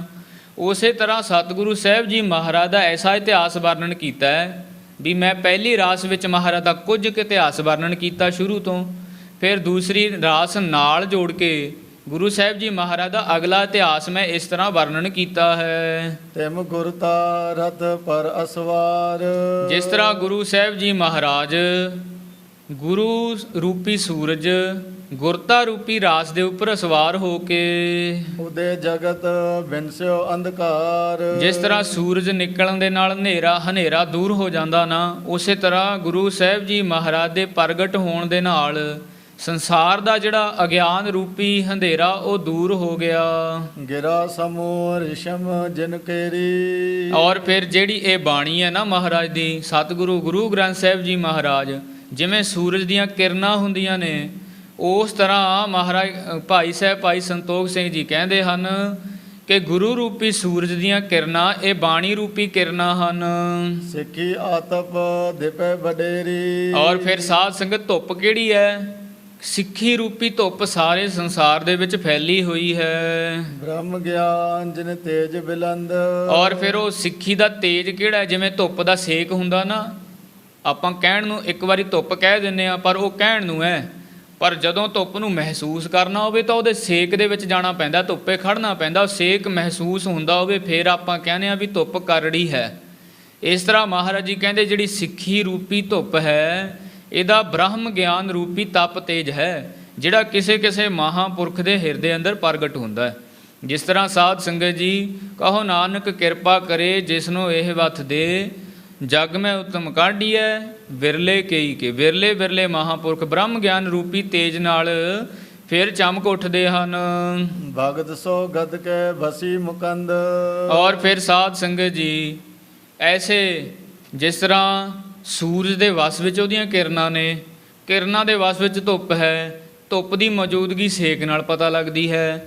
ਇਸ ਤਰ੍ਹਾਂ ਮਹਾਰਾਜ ਜੀ ਕਹਿੰਦੇ ਹਨ ਨਾ ਕਿ ਜਿਹੜੇ ਸਤਿਗੁਰੂ ਰੂਪੀ ਸੂਰਜ ਨੇ ਉਹ ਆਪਣੇ ਭਗਤਾਂ ਰੂਪੀ ਕਿਰਨਾਂ ਦੇ ਵਸ ਵਿੱਚ ਨੇ। ਜੇ ਕੋਈ ਚਾਹੇ ਨਾ ਸਾਧ ਸੰਗਤ ਜੀ ਕਿ ਮੈਂ ਬਹੁਤਾ ਘਿਆ ਕੇ ਦਿਖਾਵੇ ਦੇ ਨਾਲ, ਗੁਰੂ ਸਾਹਿਬ ਜੀ ਮਹਾਰਾਜ ਪੰਚਮ ਪਾਤਸ਼ਾਹ ਰਾਮਕਲੀ ਰਾਗ ਵਿੱਚ ਇੱਕ ਬਚਨ ਕਰਦੇ ਨੇ, ਨਾ ਤੂੰ ਆਵੈ ਬਸ ਬਹੁਤ ਘਿਣਾਵਣੇ। ਕਹਿੰਦੇ ਜੇ ਕੋਈ ਆਖੇ ਵੀ ਮੈਂ ਬਹੁਤੇ ਦਿਖਾਵੇ ਜੇ ਕਰਕੇ, ਬਹੁਤਾ ਘਿਆ ਕੇ, ਬਹੁਤੀਆਂ ਬੇਨਤੀਆਂ ਮਿੰਨਤਾਂ ਜੀਆਂ ਕਰਕੇ ਮਹਾਰਾਜ ਨੂੰ ਮਨਾ ਲੂੰਗਾ, ਕਹਿੰਦੇ ਵੀ ਇਹ ਗੱਲ ਨਹੀਂ ਹੋਣ ਵਾਲੀ। ਨਾ ਤੂੰ ਆਵੈ ਬਸ ਬਹੁਤ ਘਿਣਾਵਣੇ, ਬਹੁਤਾ ਘਿਆ ਕੇ ਵੀ ਮਹਾਰਾਜ ਵਸ ਵਿੱਚ ਨਹੀਂ ਆਉਂਦੇ। ਨਾ ਤੂੰ ਆਵੈ ਵਸ ਵੇਦ ਪੜ੍ਹਾਵਣੇ। ਹੁਣ ਕੋਈ ਆਖੇ ਵੀ ਮੈਂ ਬਹੁਤ ਹੀ ਵਿੱਦਿਆ ਪ੍ਰਾਪਤ ਕਰਕੇ ਬਹੁਤਾ ਹੀ ਵਿਦਿਆਧਾਰੀ ਹੋ ਕੇ ਵੇਦਾਂ ਸ਼ਾਸਤਰਾਂ ਨੂੰ ਪੜ੍ਹ ਕੇ ਉਹਨਾਂ ਦਾ ਗਿਆਨ ਪਾ ਕੇ ਵੀ ਗਿਆਨਵਾਨ ਹੋ ਕੇ ਦੁਨੀਆ ਦੇ ਸਾਹਮਣੇ ਗਿਆਨੀ ਰੂਪ ਹੋ ਕੇ ਵੀ ਮਹਾਰਾਜ ਨੂੰ ਪ੍ਰਾਪਤ ਕਰ ਲੂੰ, ਕਹਿੰਦੇ ਇਹ ਵੀ ਨਹੀਂ ਹੋਣਾ। ਫਿਰ ਇਹ ਕਹਿੰਦੇ ਵਿਦਿਆ ਵਿਚਾਰੀ ਤਾਂ ਪਰਉਪਕਾਰੀ। ਕਈ ਵਾਰ ਸਾਧ ਸੰਗਤ ਬਹੁਤ ਹੀ ਵਿਦਿਆ ਪ੍ਰਾਪਤ ਕਰਕੇ ਨਾ ਮਾਣ ਹੋ ਜਾਂਦਾ ਹੈ, ਫਿਰ ਉਹ ਦੂਸਰਿਆਂ ਨੂੰ ਮੂਰਖ ਸਮਝਣ ਲੱਗ ਪੈਂਦੇ ਨੇ। ਜਿਹੜੇ ਐਸੇ ਵਿਦਿਆਧਾਰੀ ਹੁੰਦੇ ਨੇ ਨਾ ਵੀ ਸਾਨੂੰ ਹੀ ਪਤਾ ਹੈ, ਬਾਕੀ ਤਾਂ ਸਾਰੇ ਮੂਰਖ ਹੀ ਨੇ। ਐਸੇ ਜਿਹੜੇ ਵਿਦਿਆ ਨੂੰ ਧਾਰਨ ਕਰਨ ਵਾਲੇ ਨੇ ਕਹਿੰਦੇ ਵੀ ਉਹਨਾਂ ਨੂੰ ਵੀ ਮਹਾਰਾਜ ਫਿਰ ਮਿਲਦੇ ਨਹੀਂ। ਨਾ ਤੂੰ ਆਵੈ ਵਸ ਤੀਰਥ ਨਹਾਈ ਹੈ। ਕਹਿੰਦੇ ਵੀ ਹੁਣ ਤੀਸਰਾ ਬੰਦਾ ਇਹ ਸੋਚੇ ਵੀ ਮੈਂ ਬਹੁਤੇ ਤੀਰਥਾਂ ਦੀ ਯਾਤਰਾ ਕਰਕੇ ਮਹਾਰਾਜ ਨੂੰ ਮਿਲ ਲੂੰਗਾ ਨਾ, ਕਹਿੰਦੇ ਇਹ ਵੀ ਕਿਤੇ ਭੁਲੇਖੇ ਵਿੱਚ ਨਾ ਰਹੋ ਵੀ ਤੀਰਥਾਂ ਦੀ ਯਾਤਰਾ ਕਰਕੇ ਮਹਾਰਾਜ ਮਿਲਦੇ ਨੇ। ਕਈ ਵਾਰ ਤੀਰਥਾਂ 'ਤੇ ਜਾ ਕੇ ਚੋਰੀ ਕਰਨ ਲੱਗ ਪੈਂਦੇ ਨੇ, ਕਈ ਵਾਰ ਤੀਰਥਾਂ 'ਤੇ ਜਾ ਕੇ ਮਾੜੀ ਨਿਗਾਹੀ ਤੱਕਣ ਲੱਗ ਪੈਂਦੇ ਨੇ, ਕਈ ਵਾਰ ਸਾਧ ਸੰਗਤ ਤੀਰਥ ਦੇ ਜਾਣ ਦੇ ਬਹਾਨੇ ਹੀ ਨਾ ਅਸ਼ੁਭ ਕਰਮਾਂ ਵਿੱਚ ਪ੍ਰਵਿਰਤ ਹੋ ਜਾਂਦੇ ਨੇ। ਜਿਸ ਤਰ੍ਹਾਂ ਤੁਸੀਂ ਸਾਰਿਆਂ ਨੇ ਦੇਖਿਆ ਹੋਣਾ ਕਿ ਜਿਹੜੇ ਅਨੰਦਪੁਰ ਸਾਹਿਬ ਨੂੰ ਜਦੋਂ ਚਾਲਾ ਚੱਲਦਾ ਹੈ ਨਾ, ਉਦੋਂ ਜਿਹੜੇ ਨੌਜਵਾਨ ਮੁੰਡੇ ਜਾਂਦੇ ਨੇ, ਜਾ ਤਾਂ ਰਹੇ ਹੁੰਦੇ ਨੇ ਤੀਰਥ ਇਸ਼ਨਾਨ 'ਤੇ, ਪਰ ਰਸਤੇ ਵਿੱਚ ਕੋਈ ਸਾਧ ਸੰਗਤ ਇਹਨਾਂ ਨੂੰ ਸੁੱਖਾ ਲੱਭ ਜਾਵੇ ਜਾਂ ਇਹਨਾਂ ਨੂੰ ਕੋਈ ਮਾੜਾ ਕਰਮ ਕਰਨ ਦਾ ਮੌਕਾ ਮਿਲ ਜਾਵੇ, ਛੱਡਦੇ ਨਹੀਂ ਸਾਧ ਸੰਗਤ। ਰਸਤਿਆਂ ਵਿੱਚ ਅਸੀਂ ਵੀ ਕਈ ਦੇਖੇ ਨੇ ਸਿਗਰਟਾਂ ਫੂਕਦੇ ਉੱਥੇ ਰਸਤੇ ਦੇ ਵਿੱਚ ਦੇਖੇ ਗਏ ਨੇ। ਪਰ ਐਸੀ ਸਾਧ ਸੰਗਤ ਜਿਹੜੀ ਵਰਤ ਹੈ, ਮਹਾਰਾਜ ਕਹਿੰਦੇ ਵੀ ਤੀਰਥਾਂ 'ਤੇ ਫਿਰ ਇਸ਼ਨਾਨ ਮਾਤਰ ਕਰਕੇ ਵੀ ਇਹ ਪ੍ਰਾਪਤ ਨਹੀਂ ਹੁੰਦੇ ਹਨ ਮਹਾਰਾਜ। ਕਈ ਵਾਰ ਐਸੇ ਜਾਣਾ ਤਾਂ ਹੁੰਦਾ ਸ਼ੁਭ ਕਰਨ ਵਾਸਤੇ, ਪਰ ਉਹ ਅਸ਼ੁਭ ਵਿੱਚ ਪ੍ਰਵਿਰਤ ਹੋ ਜਾਂਦੇ ਨੇ। ਮਹਾਰਾਜ ਕਹਿੰਦੇ ਇਹ ਵਾਰਤਾ ਵੀ ਹੋਣ ਵਾਲੀ ਨਹੀਂ ਹੈ। ਨਾ ਤੂੰ ਆਵੈ ਵਸ ਤੀਰਥ ਨਹਾਈ ਹੈ, ਨਾ ਤੂੰ ਆਵੈ ਵਸ ਧਰਤੀ ਧਾਈ ਹੈ। ਹੁਣ ਕੋਈ ਚੌਥਾ ਬੰਦਾ ਆਖੇ ਵੀ ਮੈਂ ਪੈਦਲ, ਜਿਹੜੇ ਰਮਤੇ ਸਾਧੂ ਹੁੰਦੇ ਨੇ ਨਾ, ਕਹਿੰਦੇ ਉਹਨਾਂ ਦੇ ਵਾਂਗ ਤੁਰ ਕੇ ਪ੍ਰਾਪਤ ਹੋ ਕੇ ਤੁਰ ਕੇ ਹੀ ਦੁਨੀਆ ਗਾਹ ਦੇਣੀ, ਕਹਿੰਦੇ ਫੇਰ ਵੀ ਨਹੀਂ ਮਹਾਰਾਜ ਮਿਲਦੇ, ਤੁਰਦੇ ਹੀ ਰਹਿਣਾ ਹਰ ਵਕਤ। ਨਾ ਤੂੰ ਆਵੈ ਵਸ ਕਿਤੈ ਸਿਆਣਪ ਹੈ। ਕਹਿੰਦੇ ਫਿਰ ਬਹੁਤੀ ਸਿਆਣਪ ਵਾਲਾ ਬੰਦਾ ਵੀ ਫਿਰ ਮਹਾਰਾਜ ਨੂੰ ਨਹੀਂ ਮਿਲ ਸਕਦਾ।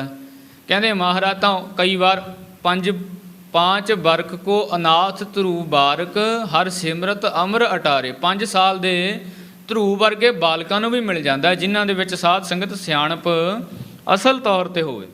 ਹੁਣ ਕਈ ਵਾਰ ਸਾਧ ਸੰਗਤ ਐਸਾ ਹੁੰਦਾ ਚਿੱਟੇ ਕੇਸ ਹੋ ਜਾਣ, ਜ਼ਿੰਦਗੀ ਦੇ ਤਜਰਬੇ ਹੋ ਜਾਣ, ਆਪਣੇ ਆਪ ਨੂੰ ਸਮਝਦਾ ਹੋਵੇ ਸਿਆਣਾ, ਪਰ ਅਸਲ ਵਿੱਚ ਉਹ ਸਿਆਣਾ ਨਹੀਂ ਹੁੰਦਾ ਸਾਧ ਸੰਗਤ। ਬਹੁਤੀਆਂ ਸਿਆਣਪਾਂ ਦੇ ਨਾਲ ਵੀ ਕਹਿੰਦੇ ਮਹਾਰਾਜ ਮਿਲਦਾ ਨਹੀਂ। ਕਈ ਵਾਰ ਤਾਂ ਐਸਾ ਹੁੰਦਾ ਹੈ ਸਾਧ ਸੰਗਤ ਜੀ, ਬੰਦਾ ਐਸੀ ਜਗ੍ਹਾ 'ਤੇ ਆਪਣੀ ਸਿਆਣਪ ਦਿਖਾਉਣ ਦੀ ਕੋਸ਼ਿਸ਼ ਕਰਦਾ ਵੀ ਜਿੱਥੇ ਲੋੜ ਹੀ ਨਹੀਂ ਹੁੰਦੀ।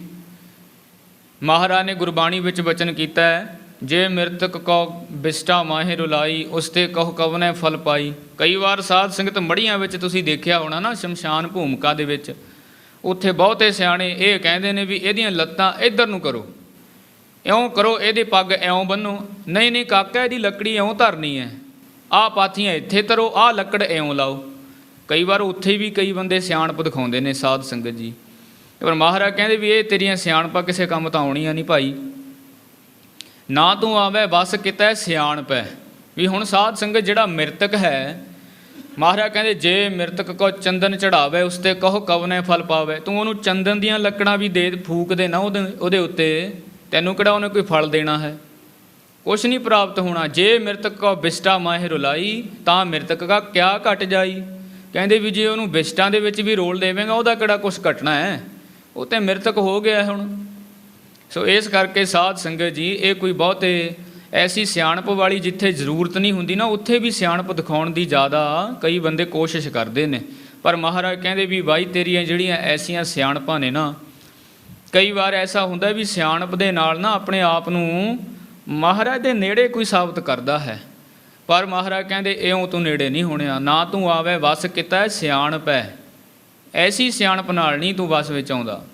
ਨਾ ਤੂੰ ਆਵੇ ਬਸ ਬਹੁਤਾ ਦਾਨ ਦੇ। ਕਈ ਵਾਰ ਸਾਧ ਸੰਗਤ ਦਾਨੀ ਸੱਜਣ ਦੇਖੇ ਨੇ ਨਾ, ਲੋਕਾਂ ਨੂੰ ਦਿਖਾਵੇ ਮਾਤਰ ਦਾਨ ਕਰਦੇ ਨੇ ਸਾਹਮਣੇ ਹੋ ਕੇ, ਕਹਿੰਦੇ ਵੀ ਇਹ ਬਹੁਤੇ ਦਾਨ ਦੇ ਕੇ ਵੀ ਨਹੀਂ ਵਸ ਵਿੱਚ ਆਉਂਦਾ। ਜਿਹਨੇ ਦਾਨ ਕਰਨਾ ਉਹ ਤਾਂ ਗੁਪਤੀ ਕਰ ਦਿੰਦਾ ਸਾਧ ਸੰਗਤ, ਦਿਖਾਵੇ ਦੀ ਤਾਂ ਲੋੜ ਹੀ ਨਹੀਂ ਹੁੰਦੀ ਹੈ।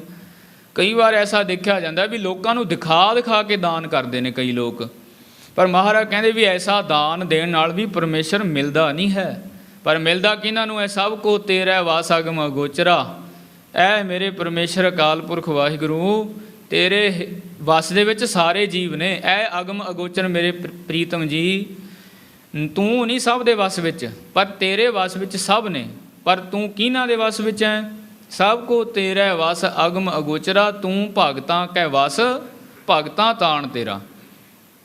ਜਿਹੜੇ ਤੇਰੇ ਅਸਲ ਤੌਰ ਤੇ ਭਗਤ ਨੇ, ਜਿਹੜੇ ਭਗਤੀ ਭਾਵ ਦੇ ਵਿੱਚ ਭਿੱਜੇ ਹੋਏ ਨੇ, ਜਿਨ੍ਹਾਂ ਨੂੰ ਹਿਰਦੇ ਦੇ ਅੰਦਰ ਅਸਲ ਪ੍ਰੇਮ ਹੈ, ਜਿਹੜੇ ਨਿਮਰਤਾ ਗਰੀਬੀ ਦੇ ਵਿੱਚ ਰਹਿੰਦੇ ਨੇ, ਜਿਨ੍ਹਾਂ ਨੂੰ ਕਦੇ ਕਿਸੇ ਗੱਲ ਦਾ ਮਾਣ ਹੋਇਆ ਹੀ ਨਹੀਂ, ਭਾਵੇਂ ਉਹਨਾਂ ਵਿੱਚ ਲੱਖਾਂ ਗੁਣ ਹੋਣ। ਸਾਧ ਸੰਗਤ ਜੀ, ਗੁਰੂ ਸਾਹਿਬ ਜੀ ਮਹਾਰਾਜ ਨੇ ਉਹਨਾਂ ਨੂੰ ਕਿਤਨੀਆਂ ਦਾਤਾਂ ਦੇ ਨਾਲ ਨਿਵਾਜਿਆ ਹੋਵੇ, ਉਹਨਾਂ ਨੂੰ ਅਸਲ ਤੌਰ ਤੇ ਸਿਆਣਪ ਵੀ ਦਿੱਤੀ ਹੋਵੇ, ਵਿਦਵਤਾ ਵੀ ਦਿੱਤੀ ਹੋਵੇ, ਗੁਣ ਵੀ ਦਿੱਤੇ ਹੋਣ, ਸੋਹਣਾ ਸੁੰਦਰ ਸਵਰੂਪ ਵੀ ਦਿੱਤਾ ਹੋਵੇ। ਗੁਰੂ ਸਾਹਿਬ ਜੀ ਮਹਾਰਾਜ ਨੇ ਉਹਨਾਂ ਨੂੰ ਆਪਣੀ ਭਗਤੀ ਵੀ ਦਿੱਤੀ ਹੋਵੇ, ਪਰ ਉਹ ਮਾਣ ਨਹੀਂ ਕਰਦੇ। ਸਾਧ ਸੰਗਤ ਸਦਾ ਦੇ ਵਾਸਤੇ ਪਿੱਛੇ ਹੋ ਕੇ, ਗਰੀਬ ਹੋ ਕੇ ਰਹਿੰਦੇ ਨੇ।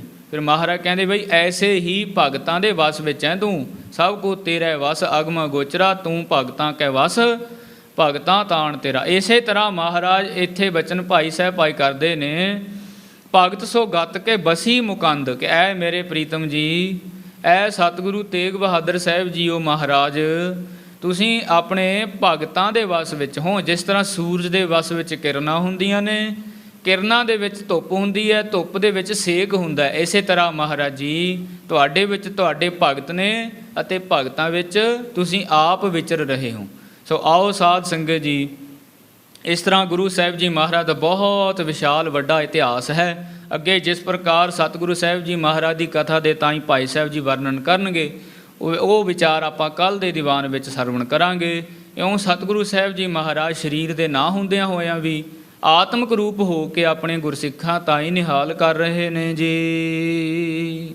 ਭਗਤ ਸੋ ਗਤ ਕੇ ਬਸੀ ਮੁਕੰਦ, ਹਿੰਦੂ ਤੁਰਕਨ ਪੰਥ ਅਨੇਕ। ਭਗਤ ਸੋ ਗਤ ਕੇ ਬਸੀ ਮੁਕੰਦ, ਹਿੰਦੂ ਤੁਰਕਨ ਪੰਥ ਅਨੇਕ। ਹੇ ਅਚੁੱਤ ਹੇ ਪਾਰ ਬ੍ਰਹਮ, ਅਬਿਨਾਸੀ ਅਗਨਾਸ।